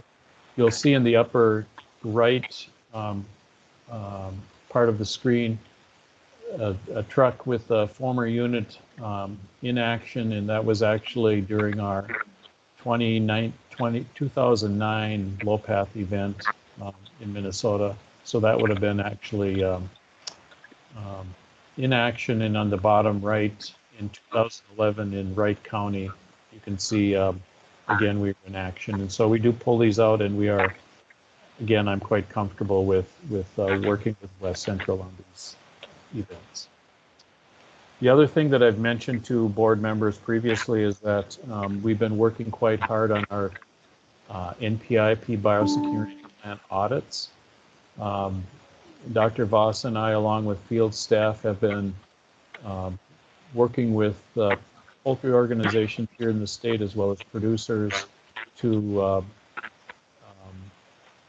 make sure that they have a biosecurity plan that's on paper, that they're using regularly, that they're training their individuals who are working the birds, and making sure they're in a format so that we can go through them, audit them for the required information, and then mark off as a satisfactory biosecurity plan audit.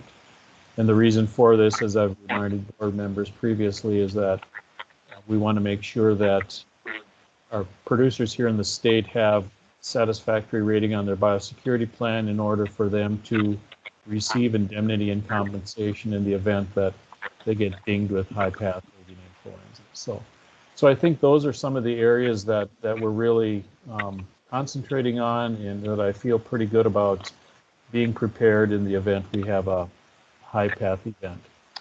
So before I kind of move on to the South Carolina situation, are there any questions that anybody would have? Dr. Lauer, this is Dean Compart. Yep. I would assume other neighboring states, and not necessarily do all the neighboring states probably have a poultry industry, maybe to the scale of Minnesota's, but certainly probably Iowa would. I would assume that they would have a similar type of connection or relationship with, the group, the West Central Environmental Consultants, or are these people kind of the experts in the Midwest that would be brought in, or will there be people that are like similar to them that are in other states that can deal with state-by-state incidents? That's kind of a loaded question, but Okay. I know in our case, this is the state agency that, or this is the I guess the connection goes back in with Mike Stark in the Department of Agriculture when they've had to work on chemical spills and disasters, that kind of thing. And this was kind of a natural flow of events so that we could have somebody that we could call up when we needed it. As a result of the 2015 event, a lot of companies have actually gone out and purchased their own depopulation equipment if we can't get there fast enough, or if the state becomes overwhelmed and we want to make sure that we get flocks down in 24 hours, and that's kind of our goal. So it's been kind of easy for us in that sense. As far as what other states are doing, and again, this is just kind of a Minnesota type thing. As far as, Dakotas, Iowa, Wisconsin, I think that everybody has a little different approach. Some of them might have more direct involvement with some of the state people as far as operating the equipment, that kind of thing. Some of them might rely on the National Veterinary Stockpile, and I know that they do have foamers and they have other equipment supplies when needed for depopulated flocks. And so, I think it's going to be all over the place. I can certainly, research that a little bit more and get back to you if you'd like to. I was just kind of curious because Yep. What we saw is that when it impacted in a big way, and found that the key take home. I think you mentioned it just a little bit ago that trying to get those flocks put down within 24 hours was probably the priority to try to control it, as much as possible. And so I was just kind of curious if, Sure. If you had a big, outbreak or whatever, that we get to them as quickly as we can and so forth. So, okay. All right. That's all. There has been some talk about, would we help a neighboring state? Would we help a neighboring country or company if, they really needed equipment? And I know that that West Central has gone to other states on some depopulation activities, and so, they're not just, married to or restricted to Minnesota. So, but I know that they have gone out to other states. So. Okay, thank you. So, any other questions? Okay, I'll wait. All right. Okay. I got two more slides, Dean, and then I'll be finished. So, there was a report from the USDA last Thursday about highly pathogenic avian influenza being identified in commercial turkeys in South Carolina. The type was H7N3. This is different than what we had identified in Minnesota in 2015, H5N2. But as this announcement, as you can see, is the first confirmed high path in the United States since 2017. And so the types that typically become highly pathogenic, the strains of influenza that become highly pathogenic are either an H5 or an H7 strain. And so this particular strain was identified and I think really took those of us in the poultry world a little bit by surprise. But you can see it was located in Chesterfield County in South Carolina, and it was in commercial turkeys. Just a couple more details as you kind of the behind the scenes, maybe a little bit more information for the board members and those who have called in. This particular site was a commercial turkey site. They were 12-week toms, 5-house site in South Carolina's Chesterfield County, which adjoins and is right next to North Carolina, adjoining. So we've got situation where you've got some poultry flocks that are very close to each other. It was a 5-house site, and actually this situation with influenza in the Carolinas started actually about a month ago, where they had identified a low-path strain of influenza in turkeys in 2 North Carolina counties, and then this Chesterfield County as well. And the bottom line is that they really did not notice many clinical signs other than an egg production drop in a breeder flock. That was one of the first flocks identified. No other clinical signs were noted in any of the other commercial turkey flocks, but as soon as they had positive test results, and I believe the majority of their testing was PCR testing, when they had those, they did a preemptive depop on all of those flocks. This is a very densely populated area, these counties, with lots of broiler, layer, and turkey production, and so they really wanted to make sure that they had moved on this very quickly. This index case where the high path was identified had increasing mortality over 3 days. Actually, I believe it began on a Saturday on a weekend, of course, and by Monday, mortality had kind of creeped up every day, and by Wednesday, when they had decided to depop the flock, I think the mortality was up to about a couple thousand. So interesting that they only identified the high path strain in one of the 5 barns, barn 3, which actually was in the middle of the site, and so that was kind of a little bit interesting, but nonetheless, it is what it is. The turkeys were depopulated using foam. They were buried on site, and the reason that this premise was really kind of targeted early on was that it had an epidemiological link to another South Carolina farm that had been diagnosed with low-path influenza.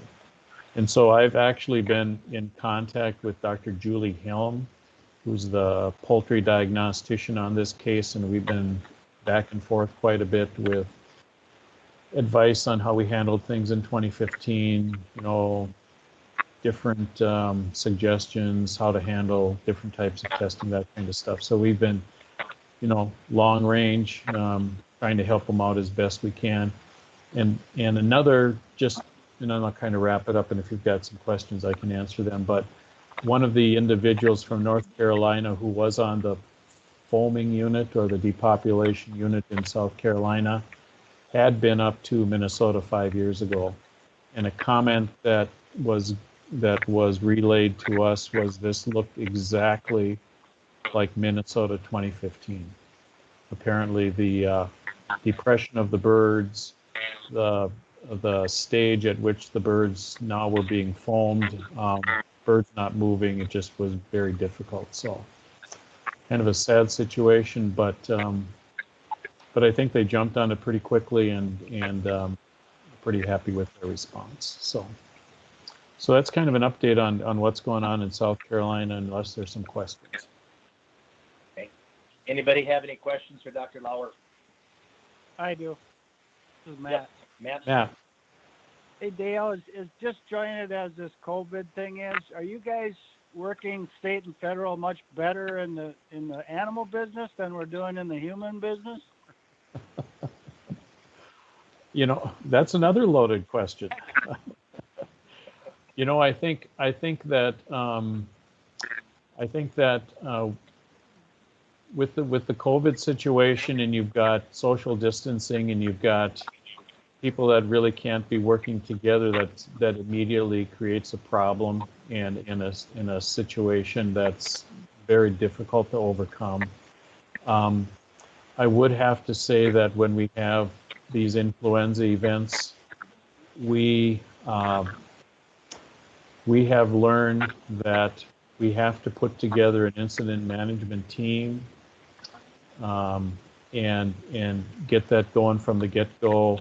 Mike Starkey, Greg Suskovic, Dr. Donahue, Dr. Schaefbauer, Thompson. I mean, we've all recognized the need that incident management teams, command structure is kind of the way to go. And I think if you get that going early on, it really goes much better than if you start it up a little bit later. I would have to say that for our low path events, when they are not considered a foreign animal disease, the state has been usually pretty well prepared to take care of those situations. As far as when you get a foreign animal disease, the federal government comes in when the states are overwhelmed or can't handle it anymore. So, you know what? It goes as well as it can, and it's always a very changing situation. Well, I mean, it seems like, you know, in the animal world, we actually seem a little better prepared than we were in the human world. That's why it looked like you guys interacted quite well. So I don't want to pat myself on the back too much or anybody else. Is that okay? But I think we're prepared. You bet. Yeah. Thank you. Any other questions for Dr. Lauer?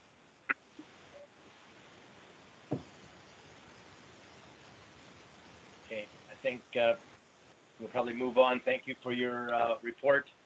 As usual, it's very informative. So hopefully we can keep this at bay. I'm all on that.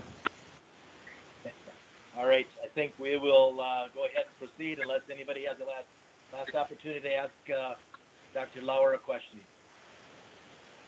Okay, we will move on to COVID-19 update with Dr. Joni Scheftel from the Minnesota Department of Health. Welcome. Hi, everybody. Thank you. I'll wait till, am I supposed to share my screen? I'll try it. I think I'll refer that to Michael. You're doing great, Joni. Oh, okay, good. Everyone, okay, good. This is perfect. And you can see my full screen, correct? Yes. I can see it. I got it first. Okay. Strawberries. And I have one question. So the people who are on the phone, they will be able to see my slides through your website. Is that correct? That's correct. They can follow along at their own pace in the PDF copy located on the website. Thank you. Okay, hi everybody. And first, Beth, thank you. I just about cried. It was so sweet. Those nice comments. You'll see later in this presentation how Beth and I have been working together on some of the processing plant issues having to do with COVID-19. And I'm not on video because I also have country broadband, but that's really kind of an excuse too. So of course the situation changes so fast. I updated these slides yesterday, and much of the information will already be, somewhat outdated. So, if you want to keep up with information, you're going to have to be online for that. What we know about COVID-19 and human beings is that it's a brand new virus. It's not been found in people before. So all of us are equally susceptible, which is different than, other diseases that we deal with on a daily basis. It's a new virus. We don't know all of its characteristics. That's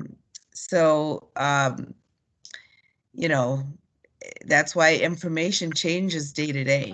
But for sure, we know it's a respiratory illness that really varies in its severity from mild or asymptomatic to severe. And I'm going to stop right here and ask if my voice is coming through just fine. I hear you just fine. Oh, good. Thank you. So, it has influenza-like illness with fever, cough, shortness of breath, a little more than influenza, and then that deep fatigue, muscle ache, headache, sore throat. And interestingly, receptors for this virus exist in a lot of our body systems, including the heart. And so some emergency room doctors are seeing what they think are heart attack patients not wearing the correct personal protective equipment for corona, and finding out that the person doesn't have a regular old heart attack, but they have COVID affecting their heart. Some people have vomiting and diarrhea because the receptors are also found in the GI tract. So it's different from influenza. Our first estimation of the incubation period. We just went on other human coronaviruses that we know of, SARS and MERS, and so we were going around saying 2 to 14 days, but it appears that it is shorter, that the median being that half the people have less and half have more is 4 days for the incubation period, with most people falling between 2 and 7 days. This is one of the most important points I want to make today. And it might seem kind of obvious to some people, but I'm going to explain why it's not. This virus is spread from person to person from respiratory droplets that happen when you cough, sneeze, or even talk.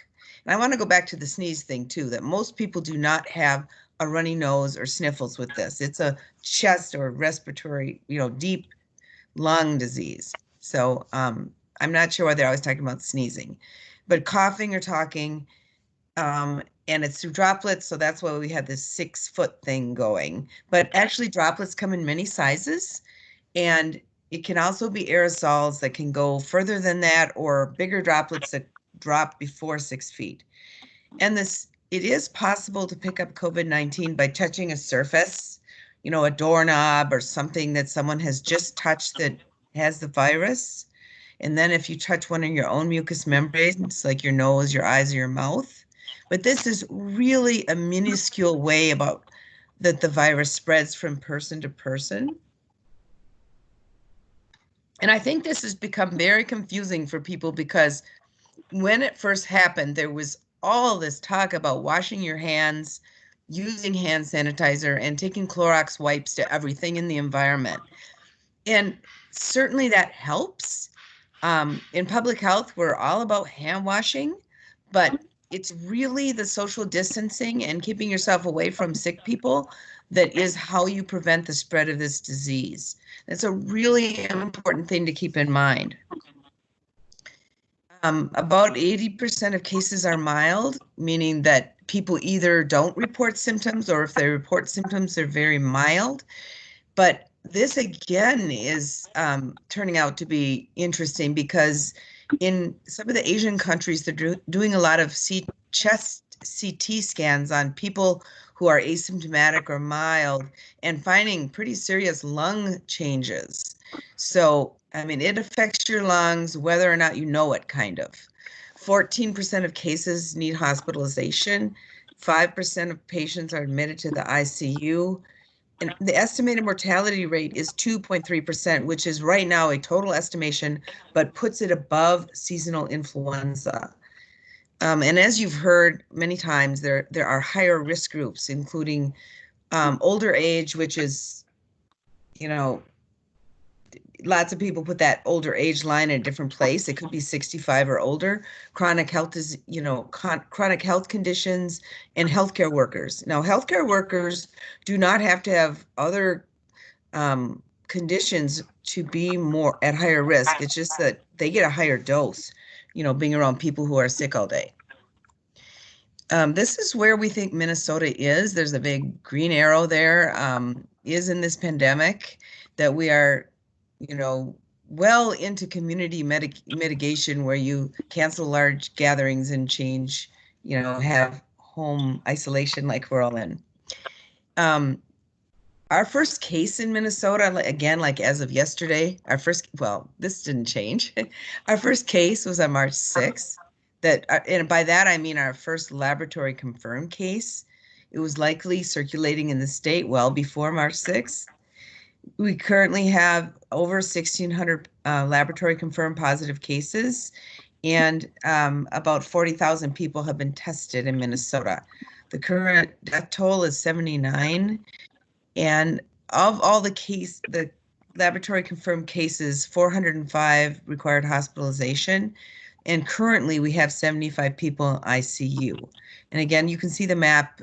And again, I want to really emphasize that all of our case counts are major undercounts, because most people are not tested. Most people go home, they take care of themselves, and they recover without ever being tested and being part of these numbers or hospitalized. So this is another picture Michael's right in the middle of the big uptick that caused I don't know if Michael's in the middle of that for everybody. But anyway, the blue line is the total number of cases, again, laboratory confirmed, and the green bars are the daily positive counts. And again, Michael's on, I'm going to make you go away, Michael. On 4/12, we had that big upsurge, 200 cases reported in one day. And that's when the governor increased the stay-at-home orders until May 13th.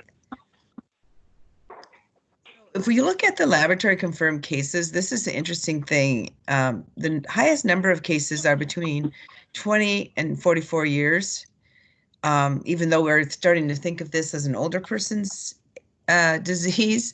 But interestingly, the last time I gave a similar update was about 8 days ago, and then the 20 to 44-year-old bar was hugely higher than the other age groups. But as the testing has become has become more directed toward hospitalized cases and people in long-term care facilities, healthcare workers, that age group is actually getting tested less, but I'm quite sure that age group accounts for the majority of cases. But of course, the age of lab confirmed cases doesn't tell the whole story. When you look at who's really getting sick, it changes a great deal. Now, again, the median age means that half of the people have less than that age, are of less than that age, and half of the people are of more than that age. So of all the cases, the median is 52 years with a range of 4 weeks to 104 years. Of people who don't end up in the hospital, the median is 45 years. If you take a look at the range, you'll see that the person who was 104 years of age was not hospitalized. The hospitalized cases, the median age is 65, and if you end up in the ICU, again, your median age is 65, but of people who die, the median age is 87, and the majority of those in Minnesota have been people in long-term care facilities with comorbidities. Just if you're interested in race and ethnicity, because we've been hearing on the radio a lot that in other states there are extreme disparities between races, and that African Americans in particular are being identified as laboratory confirmed cases and more likely to be hospitalized and more likely to be a fatal case. In our state right now, just looking at the very basic data, this distribution of races and ethnicities is approximately what we have for a population in Minnesota. But now there may be other factors that will come out as we analyze the data more, such as a lack of access to healthcare or testing. So, but anyway, it's good to see what we're having right now. Now I'm going to switch over to what but we all do. We're on the animal side, more or less. And again, this disease is spread from person to person through aerosols. Animals are not playing a role in transmission. Now, people go back to the animal thing a lot because it likely originated in an animal in Wuhan, China, and the animal right now is being thought is perhaps the horseshoe bat, but this changes every few weeks. And there may be an intermediate host that we don't know of, and that crazy funny little mammal that looks like a reptile's name I can never remember was for a period thought to be the intermediate host, and now that's been dropped. But what's good to know is that recent research has shown that livestock, including poultry and pigs, are resistant to the virus. Dogs appear to be relatively resistant, and cats and ferrets are susceptible. Now, there was some research to show that cats could be super symptomatic and transmit it to other cats, but that was in the laboratory, and I don't know what kind of dose they gave those cats, because the cats that we've seen around the world that have become or at least positive, and then one in Belgium was symptomatic, a pet cat. There was no evidence that it could transmit to any other animal. On April 6th, we had the first animal in the United States test positive for the virus, which is called SARS-CoV-2. at the Bronx Zoo a tiger. And other of the tigers were symptomatic, but because they had to anesthetize the animals to test, they only tested one and it was positive, which was kind of a nightmare for us state public health vets for a few days. This didn't really surprise anyone because several pets around the world have tested positive, though this was certainly the first animal in the US to be identified. And most of these animals were asymptomatic, particularly the dogs. They had some virus, after living in close contact with an infected person. Not too surprising that you could pick up the virus in a pet that's sleeping in your bed. One Belgian cat was symptomatic. Now remember, it is the people who gave these infections to the pets. There's no indication at all that it was the other way around. And it is important, and that's why it's important to limit your contact with your pets if you get sick with this virus, either you're suspected or lab confirmed with COVID-19. Now, we have developed a policy in Minnesota for animal testing, and it is on the Board of Animal Health website with everything, lots of other information, as was previously mentioned by Beth. And there's so much information that I thought I would just read the parts that I think are important. And that from this policy, which you're very welcome to go look at. First of all, that routine testing of animals for COVID is not recommended. In our state, we are requiring that both the state veterinarian and the state public health veterinarian approve the testing because it is really important to keep animal testing to minimize it, because animals are not the source of infection for people. Resources are being stretched to the limit just to keep human beings alive in this pandemic.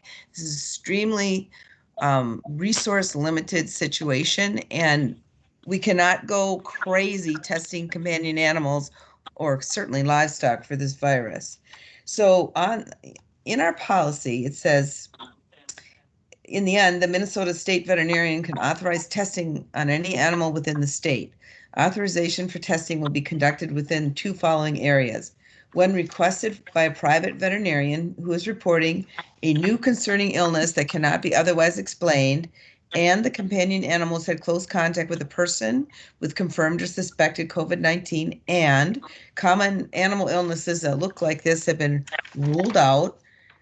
And then there's also some policy for academic institutions for the purpose of research. Who will collect the samples? That's board or USDA veterinarians will collect the sample using appropriate personal protective equipment and sample collection methods. The board will recommend home isolation of any animal with positive test results. So we're not going to require quarantine of an animal that tests positive in a special location. Like we went crazy with Ebola and spent a whole bunch of resources on this kind of crazy side issue. And we are going to try to isolate animals that test positive at home with the people who got them in a room by themselves, with the people who gave it to the animal at home, isolated in a room by itself with everything it needs to be happy, like a cat with its litter box, food, water, etc. And if there are questions about this, we'll take them afterwards. These are two really cool slides that were created by the Center for Food Security and Public Health in Iowa, which is a great resource for all kinds of information. This shows all kinds of coronaviruses that we are already familiar with, both on the human and animal side. You'll notice porcine epidemic diarrhea virus is a coronavirus. We have SARS, we have MERS, there are other coronaviruses. If you look on the right-hand side and look at the species affected, you will see that it's a virus that stays in its own lane. It doesn't normally affect a lot of species. This whole family of viruses doesn't tend to affect a lot of different species. It likes one species and it stays there. And that is really important to know for COVID-19. There's no reason to believe that it's going to spread to other animals in any large way. But if you look at just another family of viruses, just as comparison, the Flaviviridae, for example, with West Nile virus, you look at the animal species affected, you'll see that there are certainly other families of viruses that don't stay in their own lane, and this is just kind of a cool comparison, I thought. So just what is happening at MDH, at the Human Animal Ag Interface. And this is something that basically I have to say and I don't like to say I a lot, I like to say we, but at the health department, my entire group of 6, well, I'm included in the 6 epidemiologists. So I'm the only one who's not. So my other 5 epidemiologists and 5 students are all working only on the human side. And interestingly, they're working on human healthcare provider monitoring. And guess how our group got to be so good at monitoring? Because we monitored poultry workers doing HPAI. And so we were immediately called in our group, except luckily I was home. Well, kind of luckily, I was home recovering from a surgery. And so I kind of naturally just stayed at home and started working on the animal side as soon as I was able. So, so I guess in this case, it kind of is me.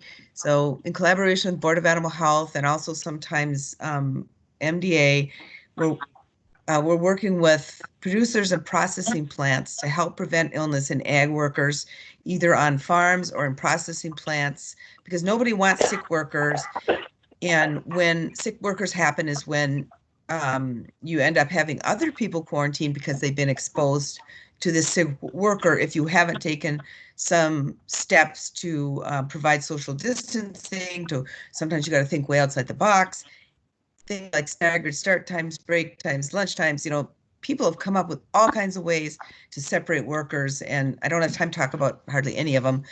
But we've developed a guidance for ag workers and ag worker people who are the bosses. We've developed guidance for food animal vets and veterinary personnel. These are all on the Board of Animal Health website. And this preparing for sick agricultural workers has basically gone viral. It's being sent all over the state and I think the nation. When you see the logo that says Minnesota, that means more than one agency worked on it. You'll notice on the animal testing policy, it said Board of Animal Health at the top. But here it says Minnesota because it was MDH and Board of Animal Health, and in some cases MDA. So they're the mobile vets, meaning the food animal vets on the bottom. And then I also have been pulled into some things that are not in my job description. For example, recycling and composting facilities were the same concepts about disease control and how to prevent illness in workers apply. And people here, I want to talk about this just to show people in these industries were really worried about touching stuff that other people had touched. For example, recycling and garbage. They were totally off base about where the risk is, when really the risk is from their coworkers.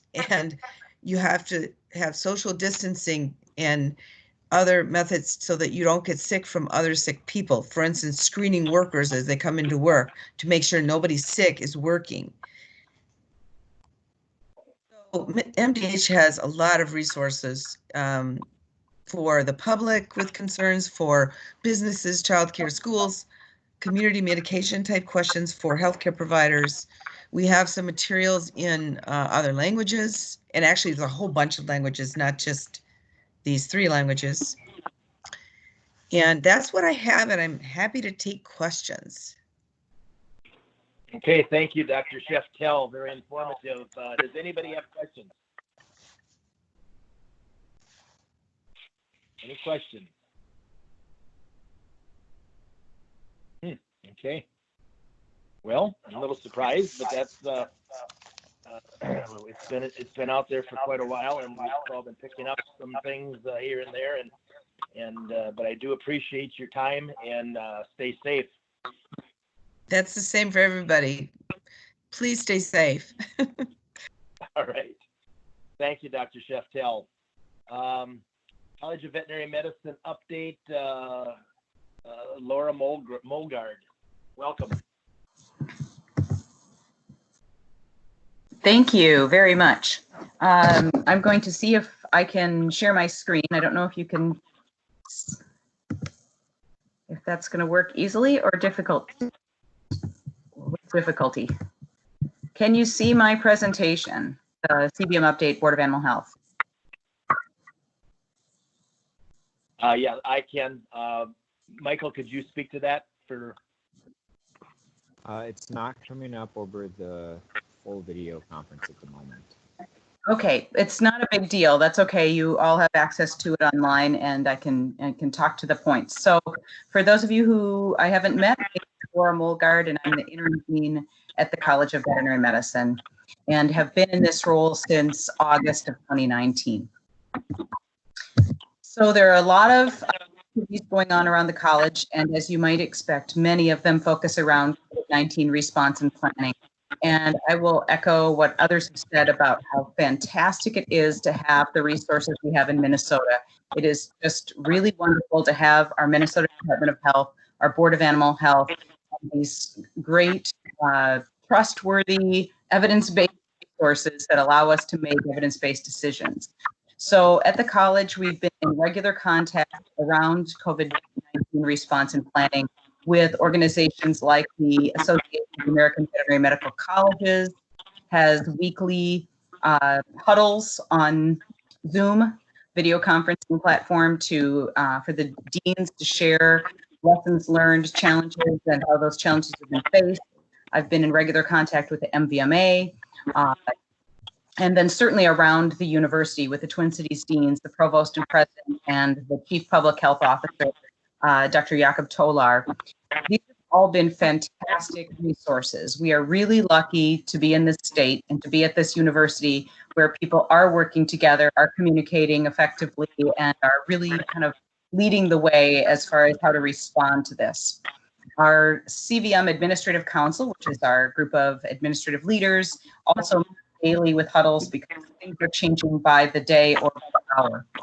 And then I've been sending out weekly emails to our CVM global listserv that are hopefully specific to the challenges that our CVM community, the veterinary medicine community, faces regarding this.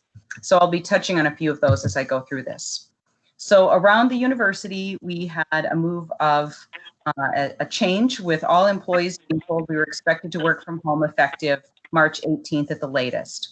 And that was coincided largely with the move to online teaching and the move to hybrid research laboratories that were not doing COVID work.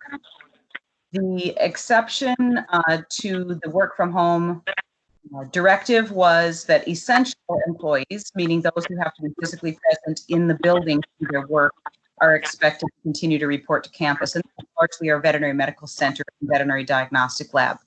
Now, the word essential is fraught with value judgment that I wish were not there. There is a perception that saying somebody is essential means they're more valuable than somebody else or that their work is, and it is not intended that way. It is just the term that the university used or that is in our policies that says who has to physically be on campus, whether it be because of a snowstorm or because of a pandemic. Another new development is the UCAN COVID Action Network, and that's linked from this presentation, although I don't know if the link would work in the PDF. It's hard to Google this because there's also a student organization with the same name that's completely unrelated to COVID.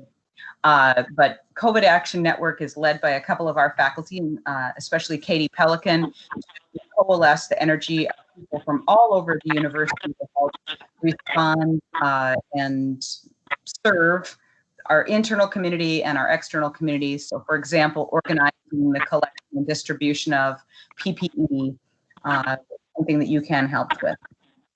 Another update around the university is we have a brand new provost. Rachel Croson started on March 30th, which has got to be one of the hardest times to start a brand new job, especially a huge job like provost. But she jumped in and is doing a fantastic job with leading the academic enterprise and the decisions around especially teaching and faculty issues. So, but with this comes the pause of the CVM dean search. So I have been asked to serve as interim dean for another year. And happily agreed to do that. It's an honor and a privilege to do this job. That search will be, and search of other University of Minnesota leaders will be reinstated as resources become available. There just really isn't person power to man to lead major searches right now, and so all of the University of Minnesota leader searches have been stopped for the time being. So I mentioned that the Veterinary Medical Center is one of the major centers that has essential on-campus work. The other being the VDL, and Jerry will talk to that. The Veterinary Medical Center to reduced operations with emergency and urgent cases only at about the same time that students were pulled off of clinics because all in-person instruction around the university was suspended. So that reduction in operation has resulted in a tremendous amount of change and a lot of very hard work by dedicated people who are oftentimes scared, being in positions that sometimes require more physical proximity than we would like with the social distancing guidelines. And so we put in place a number of practices to try to minimize that risk, and that involves patient drop-off in the parking lot, except for euthanasias where clients come to the building, and then a lot of guidance from our infection control team led by Dr. another absolute hero of this situation, giving frequent updated guidance as the guidance from CDC has changed over time, updating our FAQs that are distributed, that are on our website and are distributed in the weekly emails. A lot of really, really hard work going into pulling all. And then certainly there are significant budgetary impacts with the reduced operations at the Veterinary Medical Center, as well as other impacts to the college. But the VMC has probably hit the hardest with an estimated loss of about $2 to $2.5 million for every month that this continues. COVID research continues. Those research laboratories were not hibernated, and I just listed a few of them on the slide on COVID research. And if you go to the PowerPoint works, that Prepare, Test, Treat, Eliminate is a new story on this CVM Profiles magazine that talks about all of this. Educational updates, I already mentioned that the curriculum moved online March 18th with required laboratories postponed to a later date. And that's been with a tremendous amount of very, very hard and creative work from the faculty who are courses and the staff who are helping to migrate that online. The year 4 students, the class of 2020, are the most challenging, or have been the most challenging to address because of the very limited amount of time left to get them their clinical instruction in order to help them graduate. And we've been able to do that successfully with the help of the University of Minnesota Chief Public Health Officer, who has, his team has reviewed our request for questions to get the remaining students who needed core activities through those activities in a modified way. And through the flexibility of our curriculum committee and the Avian education, our accreditor, clarifying and modifying the minimum expectations for graduation for all accredited schools, not at all unique to the University of Minnesota. But I would argue that we've been lucky because we have, again, such great teams in place to be able to allow us to pivot at a moment's notice and accomplish this with maximum flexibility and minimum disruption. That being said, this is incredibly stressful for everyone, including and especially students, but they've handled it with tremendous resilience. We have ongoing planning for the class of 2021, who would be starting clinics really any day now here in here, and we will be moving their initial instruction to online, and then with the limited clinical face-to-face opportunities approved through that same process with the Chief Public Health Officer. And time will tell how can get them back into something resembling normal clinical rotations, and that will determine, I guess, the likelihood of being able to continue without any delay. But again, nothing other schools are not facing as well. And so I guess that's the only comfort in this for the students and faculty, is that we're all in this together.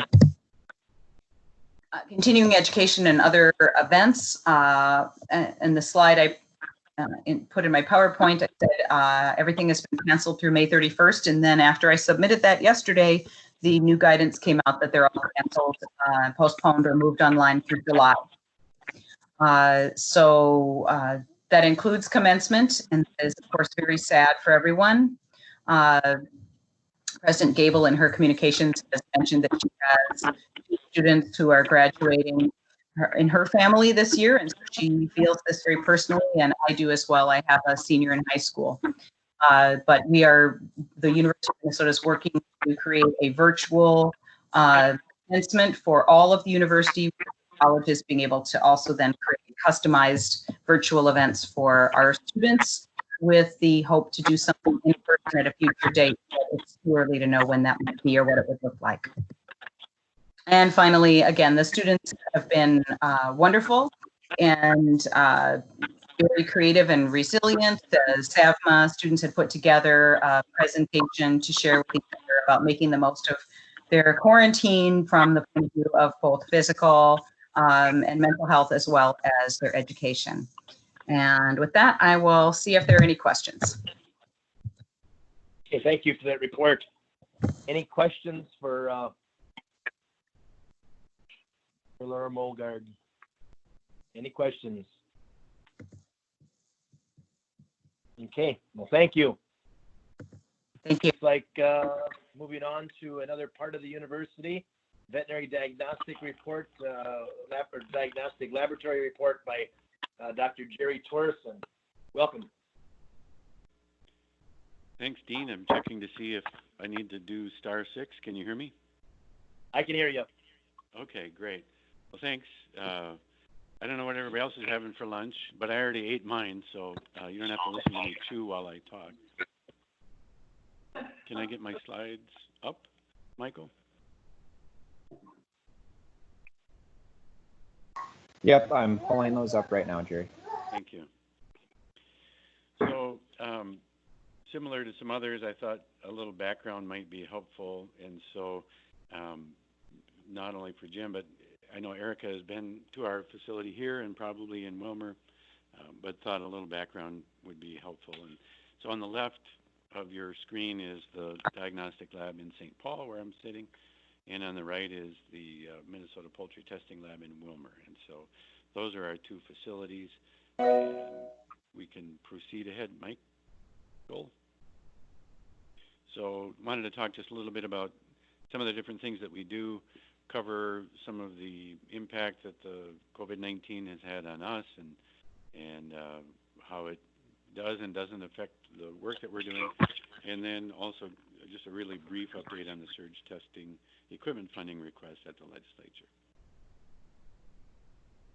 So a lot of what we do, most of what we do is for private clients, and so the vast majority of our income is for testing for private clients, or sometimes through third parties that vaccine companies or others will pay for investigations to support their vaccines. A lot of our information is accessed directly by the clients, and in some cases it's also exported from our information system to other third-party databases. And so stuff comes in mostly from private clients, stuff goes out mostly to private clients. But then below that is this long list of different public interactions that we have. And so at the local level with police and sheriffs and animal control, we wind up getting involved with some of their work at times. At the state level, we have a lot of interaction with the Board of Animal Health, and we're actually the official lab of the Board of Animal Health. We're also part of the Minnesota Department of Health laboratory system, their MLS system, and so we're on their weekly or twice weekly calls with the COVID response. We do quite a bit with the Department of Natural Resources as well, and then to a lesser extent directly with the Department of Ag and the Pollution Control Agency. But we're overlapping a lot with many different state agencies on a daily basis, and so it's a very critical part of what we do. At the federal level, the vast majority of the work that we do federally is through the National Animal Health Laboratory Network under the USDA APHIS Veterinary Services. We're also part of some other networks that are listed. Significantly, the FDA VetLearn system. We have some research projects looking at antimicrobial resistance genotyping, and we're also involved with some development of their website. And then the rest is not really day-to-day, not even week-to-week, but more rare. But just wanted to give you an idea of some of the scope of the interactions and networks that we're a part of from our perspective. Okay? Dean asked that I cover a little bit of the African swine fever surveillance. There is an active surveillance program that we are one of 10 labs. You can actually go to the next slide, Michael. It's more or less a duplicate. On the map of the U.S. where the red X's are, it shows the labs participating in this pilot surveillance program where we take samples from necropsy submissions, so people that send in sick pig cases. We pull tissue samples from them, and then we also get case submissions from FSIS, from slaughter plant facilities, and that forms the surveillance stream that we perform PCR testing for both African swine fever and classical swine fever. And you can see that it varies a little bit month to month, but kind of winds up being about 40 a week typically lately. And there are set criteria for samples that we can select from. The cases also have to include the premises ID number so that they can fit into the tracking system for USDA. And so just to let you know that there is an active surveillance program to provide a greater opportunity to pick up African swine fever should it come into the U.S., and it also keeps everybody well practiced in running the tests and reporting the results. So all of that isn't something you can just flip a switch and have it happen. So this is the USDA approach to keep us actively engaged and actively testing for both African swine fever and classical swine fever. Next. This is a follow-up on Dr. Anderson's question about the U.S. veterinary field. And so this is a different animal. It's not human. It's a different coronavirus. It was on Dr. Scheftel's list of different coronaviruses. This is one called porcine epidemic diarrhea virus. And I thought it might be just worth, for comparison purposes, and not to get too smug, but this was a very rapid response in terms of diagnostic capability. So in the upper left corner, there's a history global map of PED around the world. It entered the United States in April of 2013. I remember the date very well because I was actually in Vietnam giving a lecture on PED, even though I knew nothing about it, and proudly stated that we had never had it in North America and was proven wrong that exact day. And so much for how smart I was. So it spread rapidly around the U.S. You can see the map down below, the visual history of PED prevalence. And so by the end of May, it had gotten pretty well distributed. The chart on the upper right shows our PED PCR testing at the University of Minnesota VDL specifically. So the blue bars are quarterly testing. So quarter one in fiscal year 14 would be starting July, August, September of 2013, actually. You can see that we ramped up quickly. We actually had a test online with a high throughput capacity within 6 days of when it was identified in the U.S. and wound up doing an awful lot of testing over the next few years. We still do testing, but not at the same rate. You can see down below, if you can see that graph, that is the epidemic curve ongoing for the U.S. Through part of a self-reporting system here at the University of Minnesota, the Morrison Swine Health Monitoring Project. You can see the peak testing followed, and then the prevalence declined dramatically, and we still have seasonal episodes of it. It's a virus that likes wintertime and survives pretty well in the cold, and so that might be some of the basis for people hoping that warmer temperatures will help with the COVID-19 stuff. But just an example of the veterinary response to a coronavirus that came into the U.S. Also happened to have come in from China, incidentally. So after that, next slide, please. Wanted to briefly go over some impacts of this coronavirus on operations and activities here at the diagnostic lab. Next slide. So we developed a PCR assay here. We just introduced it actually last week. It's a home brew based on 2 targets, proteins that CDC used, and then we also selected a spike gene target based on our experiences with the PED PCR test that we developed.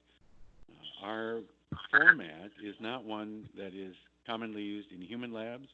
We use a high throughput system that's a Thermo Fisher Magmax core that we use commonly here for our veterinary diagnostic work. The PCR enzyme kit is different. It has some internal controls that are not in short supply. And so one of the things that came out from the Bengal tiger testing, 2 different labs, veterinary diagnostic labs, performed the testing on that, and then it was confirmed at the USDA lab in Ames. One of the questions that came up, and Joni alluded to this as well, is why can a tiger get tested when humans can't? And so that's among the concerns, is that people question the value of testing for animals, and that's why our approach is that we're not offering any of these tests. We haven't even told people that we have it. We're having it available at the request of the Board of Animal Health and Minnesota Department of Animal Health. We might make an announcement about it as we get our messaging squared away, making sure we're in lockstep with the Board of Animal Health. But just to let you know, we have a test available, and expect that we probably won't run very many of these tests. There are private labs that are running tests. IDEX is a large private diagnostic lab that currently has a test out, and they've tested thousands of animals, and Antech is another private lab that is offering testing. And so there might be board issues regarding how those tests are operated, and it is an OIE reported disease, and so those are some of the issues that are coming up with these tests. Next slide. So operationally, we've adjusted as everyone has. We're doing as much remote working as we possibly can. Out at the poultry testing lab, the Board of Animal Health staff is now almost entirely off-site. They come in, I believe, every morning. So our IT person out there set up 3 labs, or 3 people with laptops to make sure that they could work remotely, and so I think that's working well. Normally, the Board of Animal Health staff answers the phones. Since our people are in there now, we're answering the phones. There aren't that many phone calls, and so I think everything is working pretty well. For the lab in St. Paul, almost all of our admin and finance people are working remotely. Somebody from admin comes in once a day. People are accessing voicemail messages by email and then routing them appropriately, and that seems to be working well. We have the capacity now to scan files, and people on the admin side can work remotely, and even pathologists now, some are working remotely, and so it seems to be working. We did reduce some testing, suspended a few of the tests that we provide, offered less frequent testing on others to save not only time for staff, but also materials, just in the event we start running short on things. Next slide. Our staff is like everybody else's. It's affected by school closures, family illnesses, and so we're working on staggering shifts for the staff. We've increased the use of PPE and social distancing. Social distancing is easier with some shifts for the staff. And we had already installed a ticket window in our lobby here in St. Paul, similar to the one in Wilmer, and so we just started using that a little ahead of schedule. The doors and everything aren't all set up yet, but that's been effective. Research testing at the university, as Dr. Molgaard mentioned, is reduced almost to zero, only some essential and other activities. So that has reduced our testing for that, and so that helps with the load and making sure we can get our clinical cases out the door. We had planned to transfer some of our bovine PCR testing to the MPTL just in order to keep our technicians busy enough out there. It's really less than a one-person full-time job right now, and we had to delay that. The university put in hiring freeze for essential workers, and that hasn't had a big impact on us because essential workers can still be hired, so we're still filling our positions. Okay, next slide. The last thing I wanted to mention is that we had a legislative request in to purchase equipment to provide more automation for our PCR testing lab. And so far that funding request is still alive.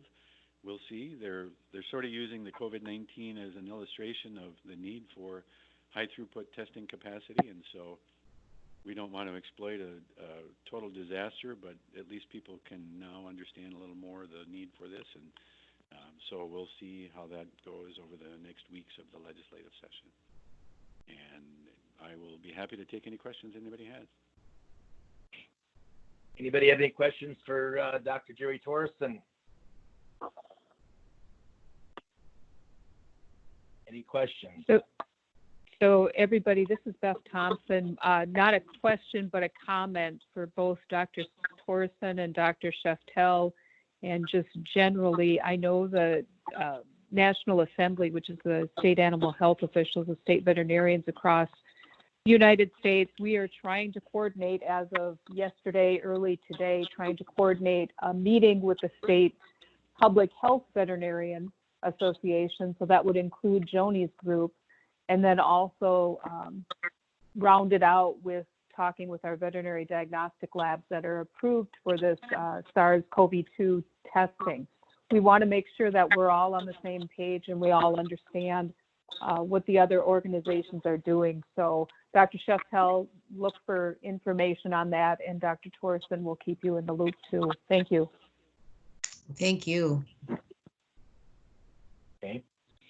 Any other questions or any other comments for Dr. Torrison? Okay. Okay, thanks. Doesn't sound like it. Good report, and appreciate what you do. Looks like that kind of brings us to near to the end. Looks like the next item before our closed session is going to be board leadership, and I guess the election of officers to the Board of Animal Health.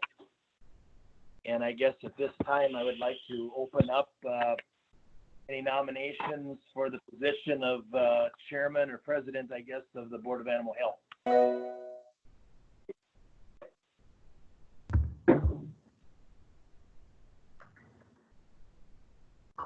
This is Dr. Graham Brayshaw. Jumping on, I will.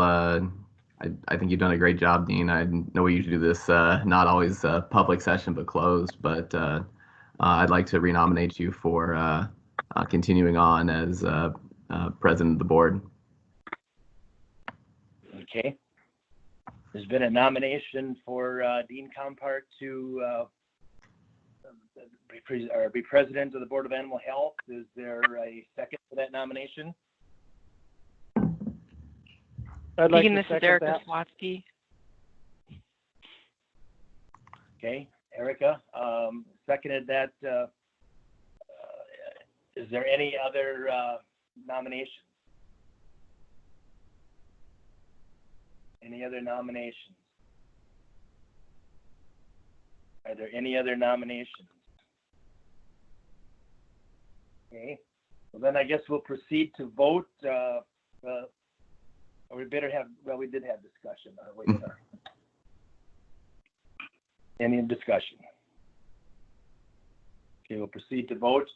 All those in favor of Dean Compart for president of the Board of Animal Health, We will go do a roll call vote. Dr. Matt Anderson, Yeah. Dr. Graham Brayshaw, Yay. Erica Stolotsky, Yay. and Jim Vatz, Yay. and I will abstain. So I will accept the position. I find it to be something that I have enjoyed, and I've certainly enjoyed the time I've been on the board, and find it to be informative, challenging, and something that I have some passion for. So, okay, with that, we would open it up to nominations for vice chair, and I would entertain a motion for someone for vice chair.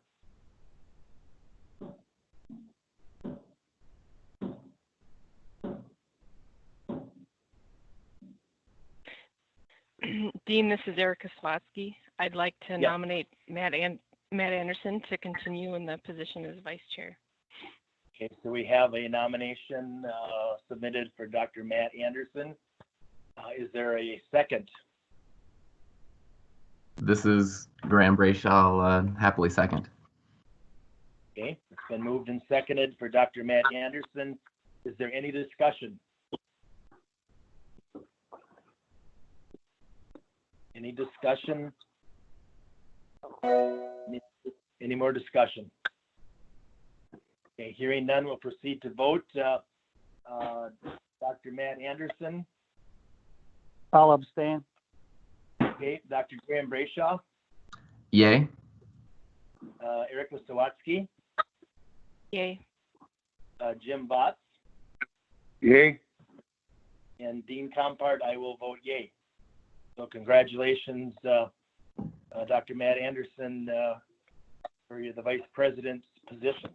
So I guess with that, we won't adjourn, but we will go into executive session in about 5 minutes. Does anybody, or Michael, do you want to weigh in, or Morgan, or anything on what we need to do before we go conclude the call? This is Morgan Grelson, and correct. We'll take just a brief 5-minute break. I'll get our line set up, and board members, it's the call-in number that I provided yesterday morning and Monday afternoon.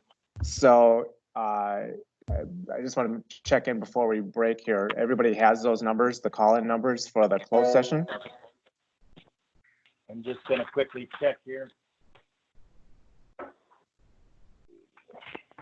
Yep, I do. This is Graham.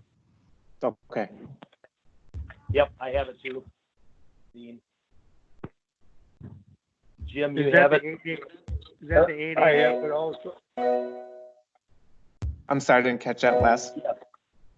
Morgan, is that the one that's the 888? Yes, correct. Okay.